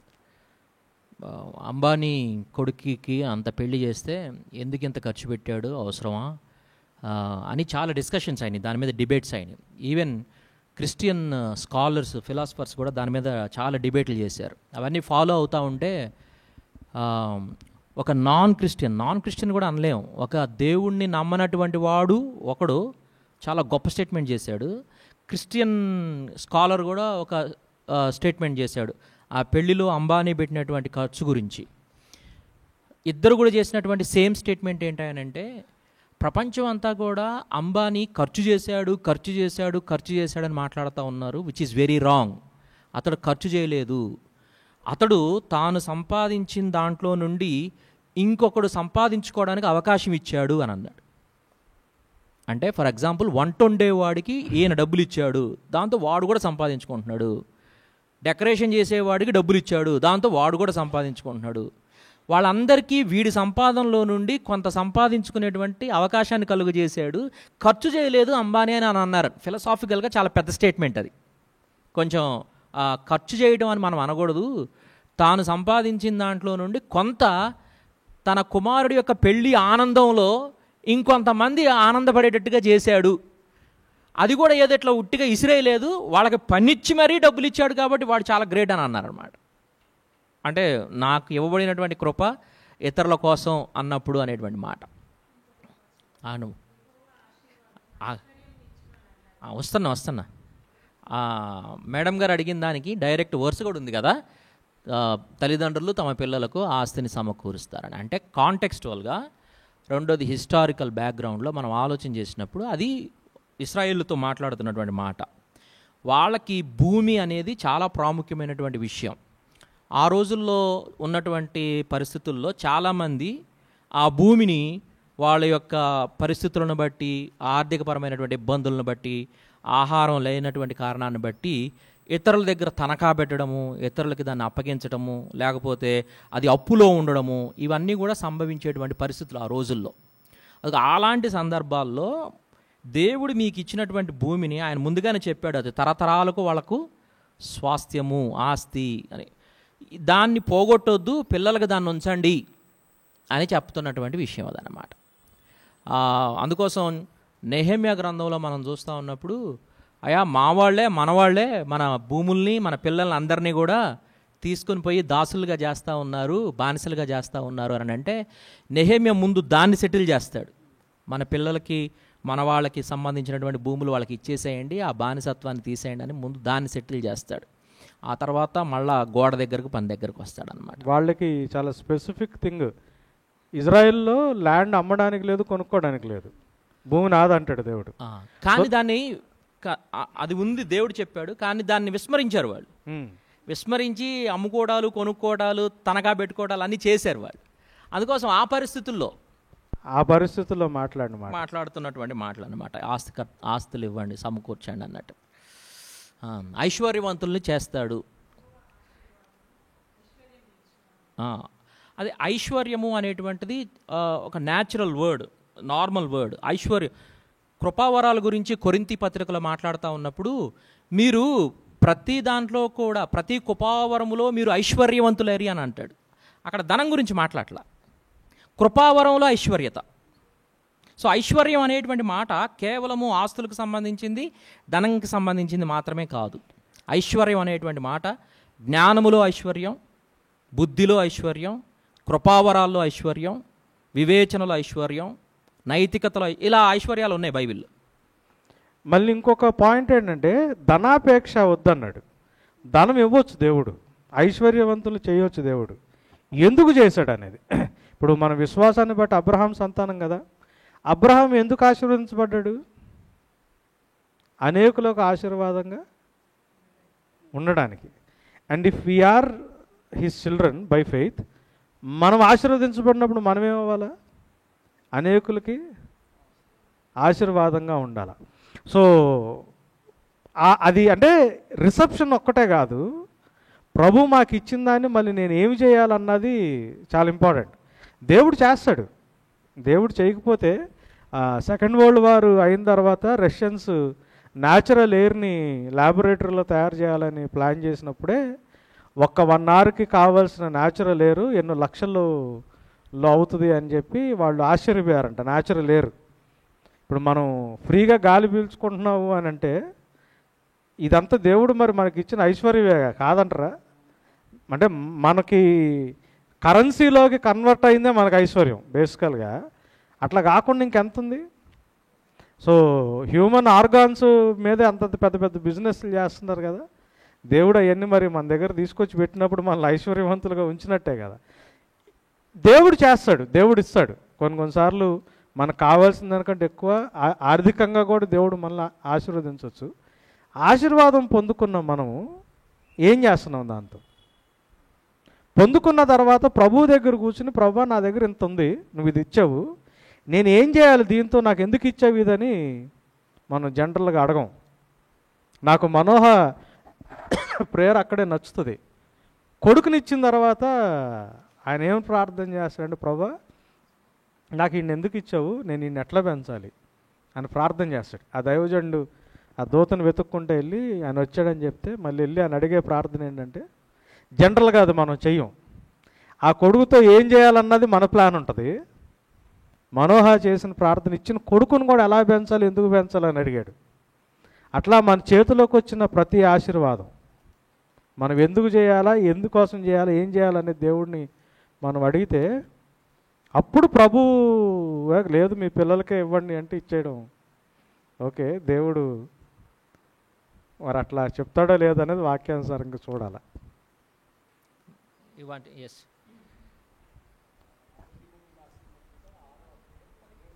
మొదటి తిమోతి 6వ అధ్యాయం 17వ వచనం.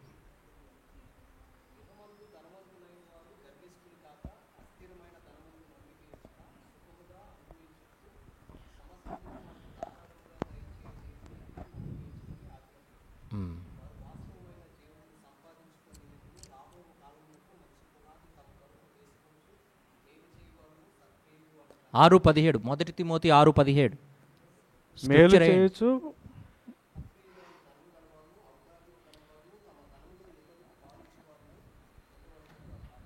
బ్యూటిఫుల్.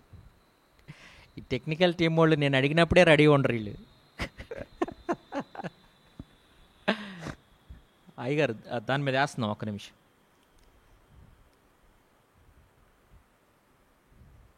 ఈ లోపల మీరు అడగండి అమ్మగారు.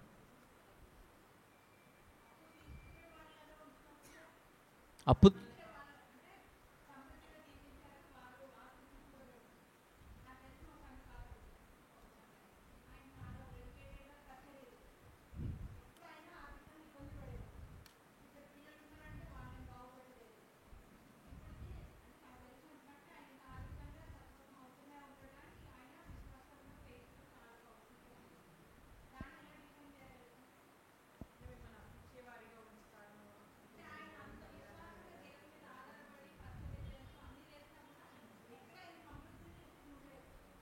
అమ్మ, దేవుడు మనుషుల్ని స్ట్రక్చరే హ్యూమన్ అనాటమీతో పోలుస్తారు. ఇప్పుడు కడుపుకి ఆకలేస్తుంది, ఆ ఆకలి సిగ్నల్ మైండ్ మనకిస్తుంది. ఇచ్చినప్పుడు మనం ఏం చేస్తామంటే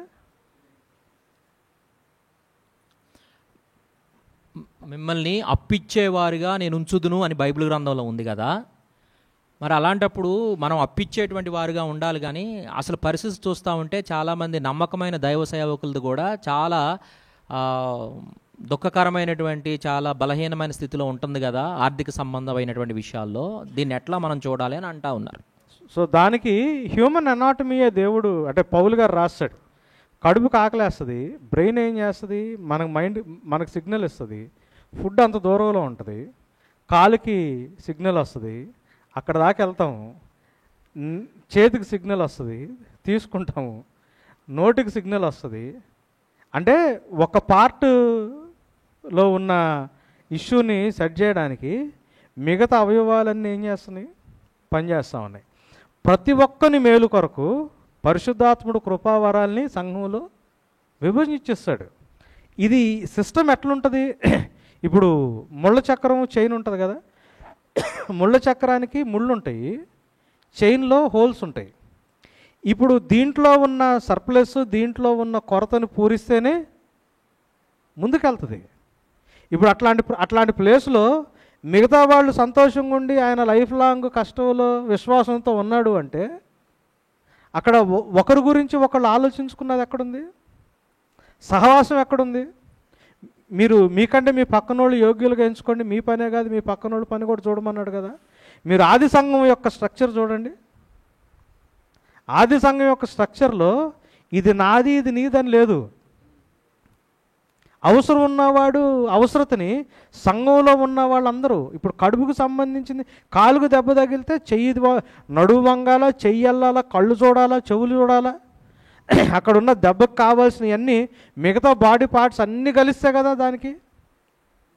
ఆ ఎదురు దెబ్బ తగిలినా శరీరం అంతా జ్వరం వస్తుంది కదా. ప్రాబ్లం ఏమవుతుందంటే మనం అట్లా ఉండట్లా. ఎవరి ఫ్యామిలీ వాళ్ళది, ఎవరి పనులు బాధ్యతలు వాళ్ళవి. నాకుంది, నేను నా పిల్లలు పెట్టుకుంటా, మిగిలింది నేను దాచిపెట్టుకుంటా. అయ్యగారు లేరు, స్ట్రగుల్ అవుతున్నారు, నేను మహా అయితే కొంచెం ఏదైనా ఆఫరింగ్ ఇస్తానో లేకపోతే సానుభూతి చూపిస్తానేమో. కానీ మనమంతా ఒకే శరీరానికి సంబంధించిన వాళ్ళం. క్రీస్తు ప్రభు మనకు శిరస్సు, మనం ఒక్కొక్కళ్ళు ఒక్కొక్క అవయవాలు లాంటి వాళ్ళం. ఒకళ్ళకి సర్ప్లస్లో ఉంది, ఒకళ్ళు కొరత ఉందంటే దేవుడు ఆ ప్రేమను పంచుకోమని, దాన్ని పంచుకోమని దేవుడు మన దగ్గర పెట్టాడు అన్న దైవికమైన ఆలోచన మనలోకి ఎప్పుడు రాదో ఈ సఫరింగ్ అయ్యేవాళ్ళు సఫర్ అవుతూనే ఉంటారు. వాళ్ళు దేవుడి దగ్గర ఎదురు చూస్తూనే ఉంటారు. ఈ సర్ప్లస్ ఉన్న వాళ్ళు పంచిపెట్టరు. రేపొద్దున తీర్పు సింహాసనం మీద దగ్గర నిలబడినప్పుడు దేవుడికి లెక్కప్పు చెప్పాల్సి వస్తుంది.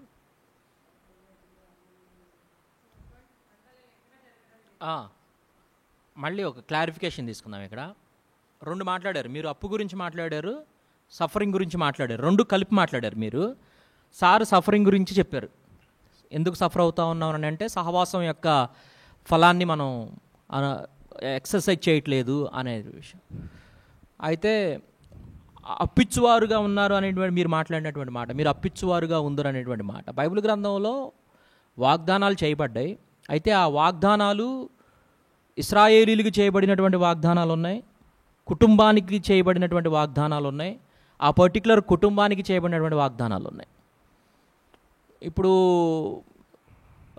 దేవుడు నిన్ను జ్ఞాపకం చేసుకుంటా ఉన్నాడమ్మా, వచ్చే ఈ మీదిటికి నీకు కుమారుడు కలుగుతాడు అని అంటే అది ఆ పర్టికులర్ టైంలో ఆ పర్టికులర్ కుటుంబానికి ఆ పర్టికులర్ స్త్రీకి ఇచ్చినటువంటి వాగ్దానం. అది దాన్ని తీసుకొని నేను క్లెయిమ్ చేయడానికి లేదు.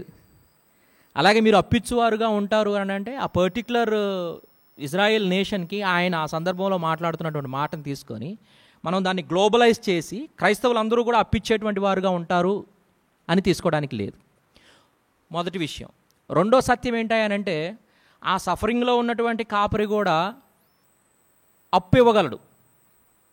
ఆయనది అప్పు ఇవ్వలేని పరిస్థితి కాదు, అప్పు ఇవ్వగలిగినటువంటి ఆయనది కూడా అప్పు ఇవ్వగలిగినటువంటి పరిస్థితి. ఎందుకు అని అంటే మళ్ళీ ఇదే బైబిల్లో ప్రోగ్రెసివ్ రెవల్యూషన్లో మనం ఆలోచన చేసినప్పుడు సాక్రిఫై చేసే కదా మనం ఎదటోళ్ళకి ఇవ్వాల్సింది. నాకున్న దాంట్లో నుండి నన్ను నేను సాక్రిఫై చేసుకొని, సాక్రిఫిష్ యేసుక్రీస్తు అదే కదా మనకు నేర్పిస్తూ ఉంది. సో ఆయన కూడా అప్పు ఇవ్వగలడు. ఆయన ఒక పక్క బాధపడతా ఉన్నాడా, ఆర్థికంగా బాధపడతా ఉన్నాడా, ఇబ్బందుల్లో ఉన్నాడని అంటే there is every possibility that he can also give. ఆయన కూడా ఇవ్వగలడు, ఆయన కూడా అప్పు ఇవ్వగలడు అనేది కూడా మనం ఆలోచించడానికి ఇంకో కోణంలో మనం సజీవ యాగాలుగా శరీరాలు అవకాశం తీసుకోవాలా. ఎస్.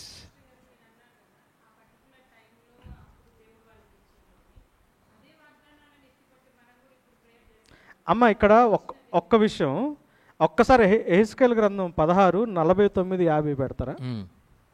ఇప్పుడు దేవుడు ఇస్తాడు, దేవుడి దగ్గర ఇవ్వమని అడగవచ్చు, తప్పులేదు. ప్రాబ్లం ఏంటంటే మనకు వచ్చిన తర్వాత దాంతో మనం ఎలా ఉంటున్నాం అనేది ఇష్యూ.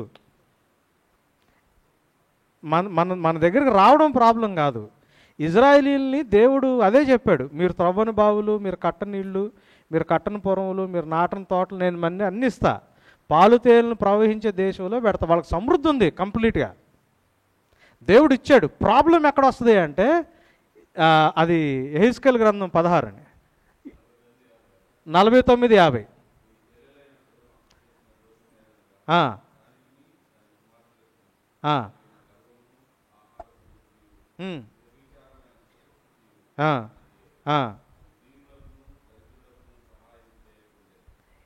అంటే మీరు ఇంకొక వచనం పైకి వెళ్ళండి, 48లోకి వెళ్ళండి.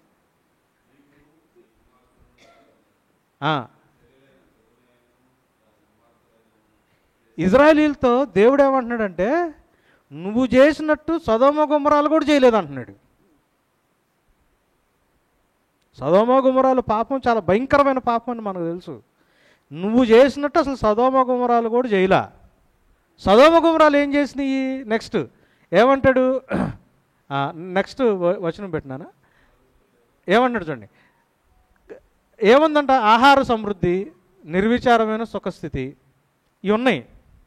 ఇది కూడా మళ్ళీ ప్రాబ్లం కాదు. అవి ఉండి దీనులకు దరిద్రులకు సహాయం చేయకపోవడం ఉంది చూసారా. ఇజ్రాయేలీని దేవుడు అన్ని సమృద్ధి ఉన్న ప్లేస్లో పెట్టాడు. It's not that God doesn't give. నా చేతిలో ఉన్న దాంతో నేనేం చేస్తున్నాను అన్నది లెక్క. దేవుడు మనకిచ్చిన చిన్న చిన్న వాటిలో మనం నమ్మకంగా ఉంటే దేవుడు పెద్ద ఇవ్వడంలో ఆయన వెనకాడ్డు. 2 తలాంతుల్ని జాగ్రత్తగా నమ్మకంగా ఉన్నవాడికి దేవుడు ఇంకా ఎక్స్ట్రా ఇచ్చాడు. ఇప్పుడు ప్రాబ్లం అది కాదు. మనం ఎంతసేపటికి దేవుడు ఇస్తాడా ఇవ్వడా? దేవుడు ఇస్తాడు, ఆయన నమ్మకస్తుడు. అదే అన్నాడు కదా, చేపను అడిగితే పామునివ్వడు, రొట్టెని అడిగితే రాయినివ్వడు, ఖచ్చితంగా మంచిది ఇస్తాడు. విషయం ఏంటంటే మంచిది నా చేతికి వచ్చిన తర్వాత నా ఫెయిత్ఫుల్నెస్ ఏంటి దేవుడు నా చేతికి ఇచ్చింది, అది ఇంపార్టెంట్. అది అక్కడ ప్రాబ్లం. అది దేవుడు ఇజ్రాయేలీని దీవించాడు. కడుపు నిండిన స్థితి, నిర్విచారమైన సుఖం ఉంది. ఇది ఉన్నప్పుడు దరిద్రుల దీనుల విషయంలో వీళ్ళ యాటిట్యూడ్ ఏంటి? అది సొదొమ గొమొరాలు చేసిన పాపం. దేవుడు ఇజ్రాయేలీని ఏమంటాడు? నువ్వు దీనికంటే ఇంకా భయంకరంగా చేశావంటున్నాడు. ఇజ్రాయేలీల మీద దేవుడు వేసిన నెపం ఏంటి అంటే, అరే నువ్వు నీ పక్కనున్న దరిద్రుని చూసుకోవాలా, విధవరాళ్ళని పట్టించుకోవాలా, నీ దేశంలో ఉన్న పేదోడిని పట్టించుకోవాలా. మీరు బైబిల్ చదవండి, ఇజ్రాయేలీలను ఎందుకు దేవుడు చెరలకు పంపించాడు? వాళ్ళకి అన్నీ ఇచ్చాడు దేవుడు. ఆమోసు మాట్లాడినప్పుడు, హోషేయ మాట్లాడినప్పుడు వాళ్ళు విపరీతమైన సమృద్ధిలో ఉన్నారు.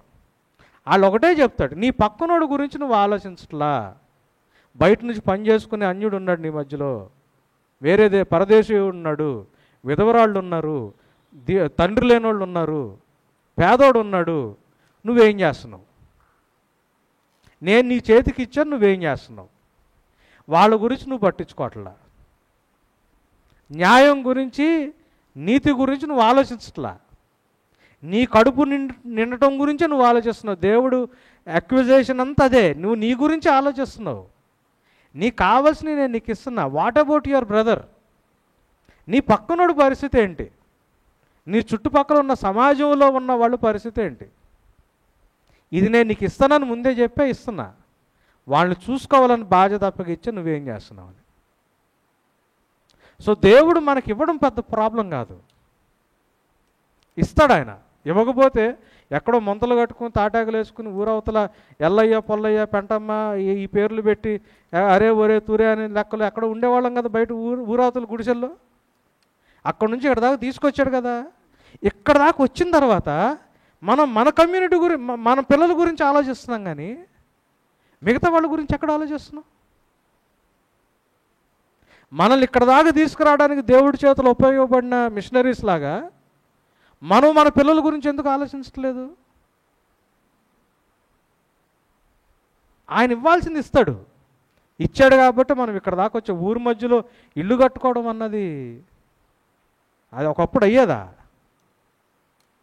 ఊరి మధ్యలో మనలాంటి వాళ్ళు ఇల్లు కట్టుకోవడం కూడా లేదు కదా, చొక్కా వేసుకోవడానికి లేదు కదా, చదువుకోవడానికి లేదు కదా, చెప్పులు వేసుకోవడానికి లేదు కదా. ఈరోజు మనం కార్లు వేసుకుని ఇన్షర్ట్లు చేసుకుని ఊరి మధ్యలో మంచి ఇల్లు కట్టుకుని ఉంటున్నాం. ఇది ప్రభు మనకు చేసిన ధన్యత కాకపోతే ఇంకేంటి? మరి ఇట్లాంటి స్టేజ్లో ఉండి మనం మరి ఇప్పుడు అణగారిపోతున్న కమ్యూనిటీస్ గురించి మనం ఎందుకు ఆలోచించట్లా? మళ్ళీ మన పిల్లల గురించి ఎందుకు ఆలోచిస్తున్నాం? అది ప్రాబ్లం. మనకు సమృద్ధి వస్తుంది, తింటున్నాం, 3 పూటలు తింటున్నాం, కొంచెం అటు ఇటు కష్టంగా ఉన్నా ఎట్లా కొట్ల సస్టైన్ అవ్వడానికి దేవుడు కృప చూపించాడు. దీంతో మనం ఏం చేస్తున్నాం చేయాల్సిన ఏరియాలో? అది చూస్తూ ఉంటే, దీని పట్ల నమ్మకంగా ఉంటే మనకు కావాల్సిన దేవుడు మనకి ఇస్తాడు. ఇంకా ఎక్కువ ఇచ్చి మాత్రం ఏం చేస్తాం మనం?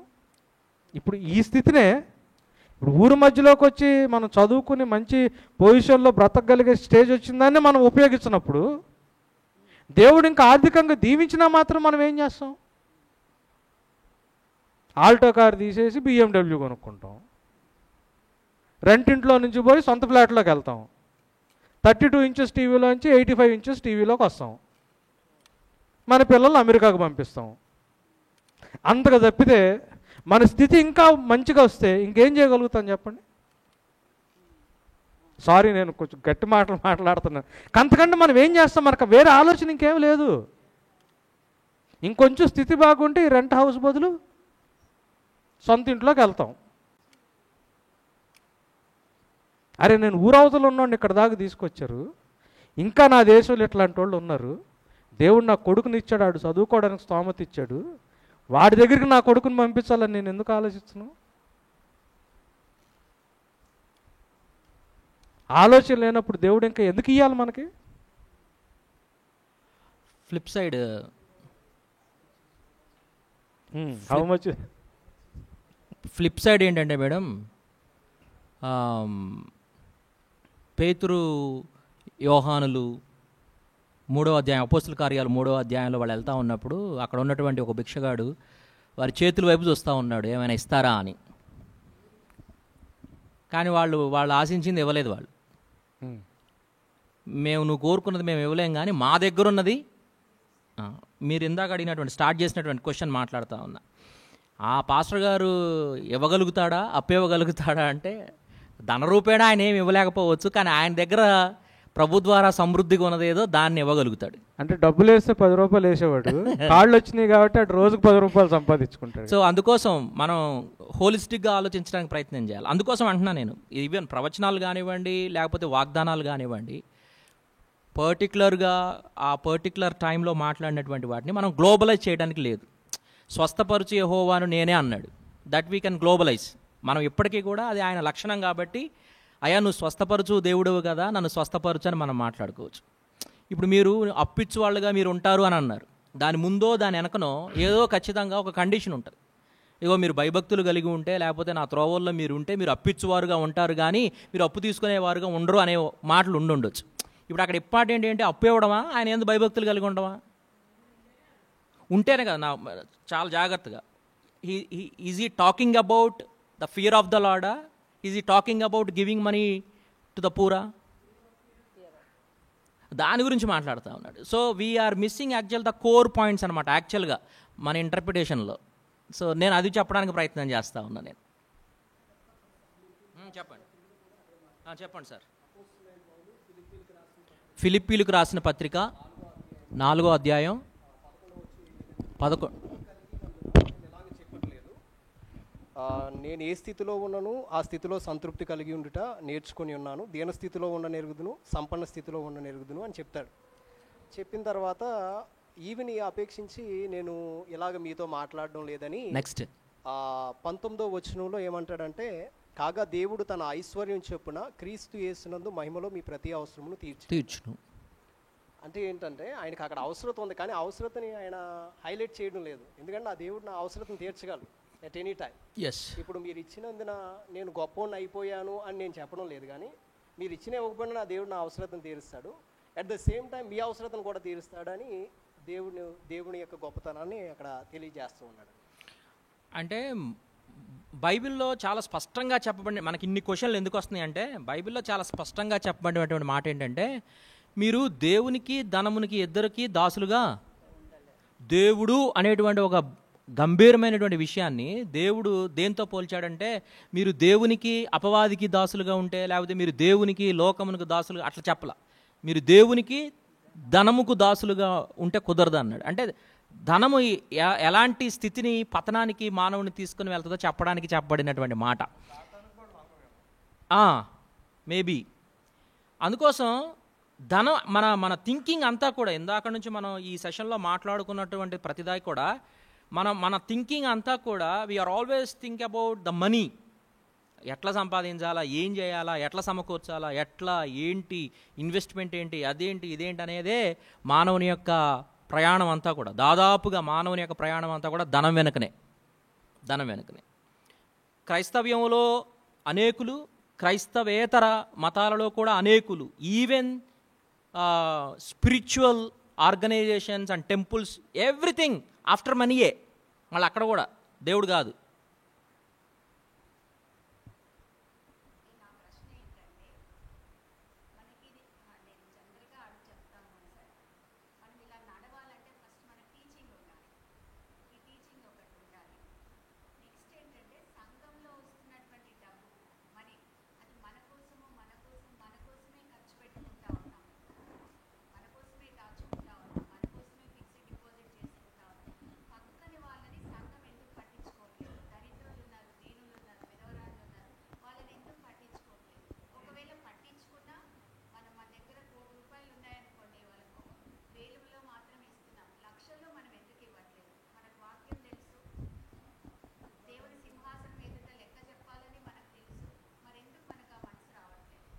ప్రాధాన్యతలు రావట్లేదు,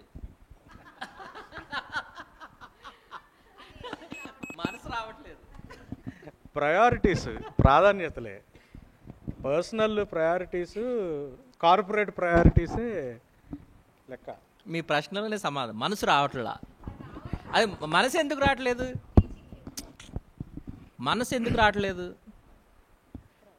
మనసు రూపాంతరం చెందట్లేదు.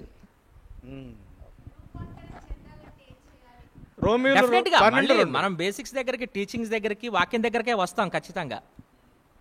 మనము రూపాంతరం చెందుతూ ఉన్నటువంటి క్రమంలో ఇప్పటివరకు ఇప్పుడు మాట్లాడుతున్నట్టు పౌలు గారు చెప్పినటువంటి విషయాలు కానివ్వండి, పత్రికల్లో నేర్పించినటువంటి విషయాలు కానివ్వండి, యేసు ప్రభు నేర్పించినటువంటి విషయాలు కానివ్వండి, మీకు 2 అంగీలు ఉంటే ఒకటి ఇవ్వండి, అరే అయ్యా నువ్వు మాకెప్పుడు, మేము మీకు ఎప్పుడు దాహం ఇచ్చామయ్యా, మేము మీకు ఎప్పుడు వస్త్రాలు ఇచ్చామయ్యా, మేము మిమ్మల్ని ఎప్పుడు దర్శించామయ్యా అని ప్రభు అడుగుతూ ఉంటే, అరే పలానా సోదరుడు దాహంతో ఉన్నప్పుడు నువ్వు దాహం ఇచ్చావు, పలానా సోదరుడు బట్టలు లేనప్పుడు బట్టలు ఇచ్చావు అన్నమాట.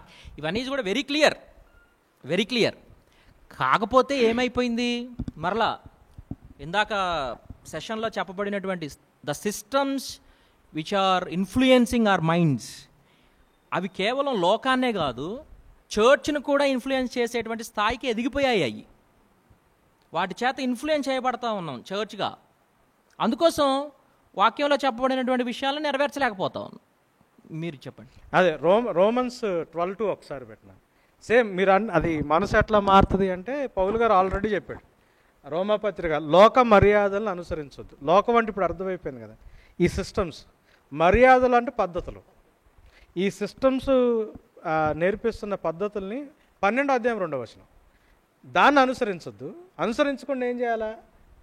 సంపూర్ణము ఉత్తమము అనుకూలమైన దేవుని చిత్తాన్ని ఈ లోక మర్యాద అనుసరింపక ఉత్తమమును అనుకూలము సంపూర్ణమై ఉన్న దేవుని చిత్తం ఏదో పరీక్షించి తెలుసుకున్నట్లు మీ మనసు మారి రూపాంతరం పొందాలి.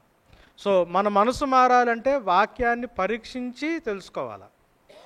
దీంట్లో ఏది ఉత్తమము, ఏది అనుకూలము, ఏది సంపూర్ణం.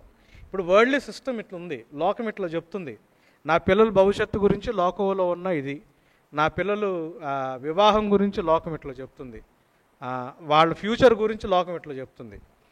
ఇది ఎంతవరకు కరెక్టు, ఇది ఎంతవరకు రాంగ్ అన్నది వాక్యానుసారంగా మనం బేరేజ్ వేసుకుంటా వాక్యంలో దేవుడు ఏం చెప్తున్నాడు, వాక్యంలో దేవుడు పిల్లల భవిష్యత్తు గురించి, వాళ్ళ జీవనోపాధి గురించి, వాళ్ళ వివాహాల గురించి, వాళ్ళ కుటుంబాల గురించి ఏం మాట్లాడుతున్నాడు, లోకం ఏం చెప్తుంది. మనం ఇది పరీక్షించి నేర్చుకుంటాం వల్ల మన ఆలోచన విధానం, ఆ మనసు మనం ఎప్పుడైతే రూపాంతరం చెందుతామో అది దాని గురించి మాట్లాడుతున్నారు. అట్లా రూపాంతరం పొందుడు అంటున్నాడు. సో మనం ప్రతిదాన్ని కంపారిటివ్గా చూసుకుని ఏది వాక్యానుసారంగా ఉందో ఏది వాక్యానుసారంగా లేదో అర్థం చేసుకుని వాక్యానుసారంగా లేని దాన్ని విడిచిపెట్టడానికి ఇష్టపడాలి. అదే మారు మనసు. రక్షణకు మొట్టమొదటి స్టెప్ కూడా మారు మనసే, మనసు మారటం, మనసు రూపాంతరం చెందటం. విషయం ఏంటంటే మనం చర్చిలో విని వదిలేస్తాం, లోకంలో ఉన్న పద్ధతులు దాన్ని ఫాలో అవుతూ ఉంటాం. ఇది మరి ఇట్లా చెప్తున్నారు, మరి వాక్యం ఇలా ఉంది, ఈ రెండిట్లో ఏది రైటు, నేను దేన్ని పట్టుకోవాలి దేన్ని పట్టుకోకూడదు అని డెసిషన్ తీసుకునే విషయంలో మాత్రం మనం చెయ్యం. చర్చ్ టైం చర్చిది, వాక్యం టైం వాక్యం అది. కంఠస్థ వాక్యాలు వాక్యం అన్నీ ఇంతే, ఈ నడుస్తూ ఉంటాయి. ఇంటికి వెళ్తే నా జీవితం గురించి, నా పిల్లల గురించి, నాకు ఉన్న ఈ సిస్టంలో నుంచి వచ్చిన ఆలోచనలు ఇది రెండు నడుస్తుంటాయి మన మైండ్లో ప్యారలల్గానే. ఏది రైటు ఏది రాంగ్, ఒకటి రైటు ఒకటి రాంగ్, ఒకదాన్ని పక్కన పెట్టాలి ఒకదాన్ని పట్టుకోవాలా అని దాని మీద కూర్చుని వర్కౌట్ చేయడం. భార్యాభర్తలుగా పిల్లల భవిష్యత్తు ఎలా ఉండాలి, వాక్యం ఏం చెప్తుంది, లోకం ఏం చెప్తుంది, చదువు ఎంతవరకు ఉండాలో, ఉద్యోగం ఎంతవరకు ఉండాలో, ఎలా ఉండాలి, వాక్యం ఏం చెబుతుంది, లోకం ఏం చెప్తుంది, కూర్చుని సెట్ చేసుకుని ఓకే బైబిల్ ఇట్లా చెప్తుంది కాబట్టి లోకం ఇట్లాంటి భయాలు పుట్టిస్తున్నా మనం ఈ భయానికి లొంగకుండా మన పిల్లల్ని ఇట్లా పెంచుదాము అది తల్లిదండ్రులకు ఎంతమంది కూర్చుని డిసైడ్ చేసుకోగలుగుతున్నాం. సో మనం ఏం చేస్తున్నామంటే చర్చ్ లైఫ్ వేరు, స్పిరిచువల్ లైఫ్ వేరు, మిగతా లైఫ్ వేరు, దీనికే దానికే చేస్తున్నాం. అది బిగ్గెస్ట్ ప్రాబ్లమ్. సెక్యులర్ అన్నది ఏది లేదు, ప్రతి ఒక్కటి స్పిరిచువలే. మన చర్చి లోపల స్పిరిచువలే, చర్చి బయట కూడా స్పిరిచువలే, ప్రతిదీ స్పిరిచువలే. ప్రతి ఒక్కటి వాక్యానికి లోబరిచేటట్లు తీసుకొచ్చి వాక్యంతో పక్కన పెట్టుకుని కూర్చుని వర్కౌట్ చేసుకుని ఈ విధానం కరెక్ట్, ఈ విధానం రాంగ్ అని అర్థం చేసుకుని రాంగ్ అన్నదాన్ని మనం విసర్జించడానికి మనం ఇష్టపడిన రోజున, మన ప్రయారిటీస్ మనం మార్చుకోవడానికి ఇష్టపడిన రోజున then we can make a change. దానికి ఎఫర్ట్ పెట్టాల. మనకేమవుతుందంటే ఇప్పుడు ఇక్కడ ఇంతసేపు కూర్చుని వింటున్నారు, ఇది బ్యూటిఫుల్, చాలా చోట్ల ఇది ఉండదు. ఆ సండే వచ్చామా, కొంతసేపు విన్నామా, మహా అయితే పాస్టర్ గారు చెప్పిన మెసేజ్కి మార్కులు వేసామా, వెళ్ళేటప్పుడు జనాలు పలకరించుకున్నామా, వెళ్ళిపోయాం, అంతే. చర్చే అదే, కంఠస్థ వాక్యాలే, లైఫే. ఇక అన్ని ఇది ప్యారలల్గా అది రెండు ఉంటాయి. దేవుళ్ళు లేనోడికి, చర్చి కానోడికి మొత్తం అదే ఉంటుంది. మనకి ఇదొక షెల్ఫ్ అదొక షెల్ఫ్ ఉంటుంది. ఆదివారం ఈ షెల్ఫ్ తీస్తాం, మిగతా రోజుల్లో ఆ షెల్ఫ్ తీస్తాం, రెండు నడుపుతాం. రెండు నడపడం చాలా డేంజర్. వేడిగానే ఉండండి, చల్లగానే ఉండండి, నులివెచ్చగా ఉండొద్దు అని ప్రభు వార్నింగ్ ఇచ్చాడు.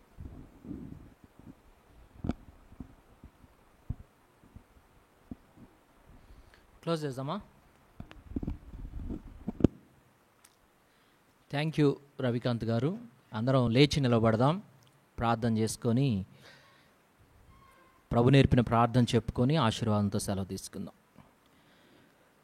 పరిశుద్ధుడైన మా తండ్రి, ప్రేమ కలిగిన మా దేవ, మీకు వందనాలు స్తోత్రాలు చెల్లిస్తూ ఉన్నాం. కొద్ది సమయం ఇక్కడ మేమందరం చేరి లేఖనాలను పరిశీలించుటకు, పరిశోధించుటకు, స్పష్టం చేసుకోవటానికి పరిశుద్ధాత్ముడా మీరు మాకు సహాయం చేసినటువంటి విధానాన్ని బట్టి మీకు వందనాలు స్తోత్రాలు చెల్లిస్తూ ఉన్నాం.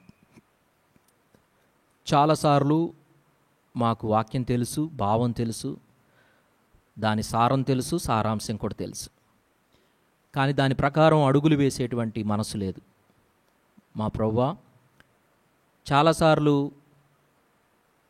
నాకిష్టమైనదేదో దాన్నే నేను పట్టుకోవడానికి ఇష్టపడతా ఉన్నాను, నాకిష్టమైనదేదో దాన్నే చేయడానికి ఇష్టపడతా ఉన్నాను. నాకు ఇష్టం లేనిది వాక్యానుసారం అయినప్పటికీ కూడా నాకు ఇష్టం లేదు కాబట్టి నేను దాన్ని పట్టించుకోవడం లేదు. ఇలాగన అనేకమైనటువంటి విధాలుగా, అనేకమైనటువంటి భావాలతో వాక్యానికి వేరుగా, వాక్యపు విలువలకు వేరుగా, వాక్యపు విశ్లేషణకు వేరుగా మేము ఉంటా ఉన్నాం.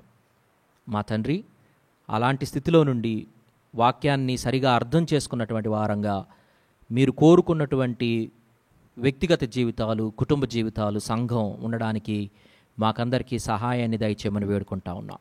కూడి ఉన్నటువంటి వారందరినీ కూడా దీవించండి, ఆశీర్వదించండి, కుటుంబాలను జ్ఞాపకం చేసుకునండి, సంఘాన్ని ఇంకా అనేక మందిని లాగున వాక్యపు పరిశోధనకు ఆయత్తపరచమని వేడుకుంటా ఉన్నాం. మమ్మల్ని అందరినీ మీ చేతులకు అప్పగించుకుంటూ మీ దాసుణ్ణి, సంఘాన్ని, పరిచర్యను దీవించి ఆశీర్వదించమని యేసు పరిశుద్ధ నామములు అడిగి వేడుకుంటూ ఉన్నాను తండ్రి, ఆమెన్. పరలోకమందున్న మా తండ్రి, మీ నామం పరిశుద్ధపరచబడునుగాక, మీ రాజ్యం వచ్చునుగాక, మీ చిత్తం పరలోకమందు నెరవేర్చున్నట్లు భూమి యందు నెరవేరునుగాక. మాకు కావలసిన ఆహారం నేడు మాకు దయచేయము, మా రుణస్థులను మేము క్షమించిన ప్రకారం మా రుణములను క్షమించుము, మమ్మల్ని శోధనలోనికి తేక కీడు నుండి తప్పించుము, ఎందుకంటే రాజ్యము, బలము, మహిమ నిరంతరం నీవై ఉన్నావు తండ్రి, ఆమెన్. మన తండ్రి అయిన దేవుని ప్రేమ, కుమారుడైన యేసుక్రీస్తు యొక్క కృప, పరిశుద్ధాత్మని యొక్క అన్యోన్య సహవాసం కూడి ఉన్న మనకును, మన కుటుంబాలకును, సంఘమునకును, సకల పరిశుద్ధులకును సదాకాలము తోడైండునుగాక, ఆమెన్. Thank you all. మిమ్మల్ని అందరినీ కూడా అభినందిస్తూ ఉన్నాం. ఇంకా కొంతమందిని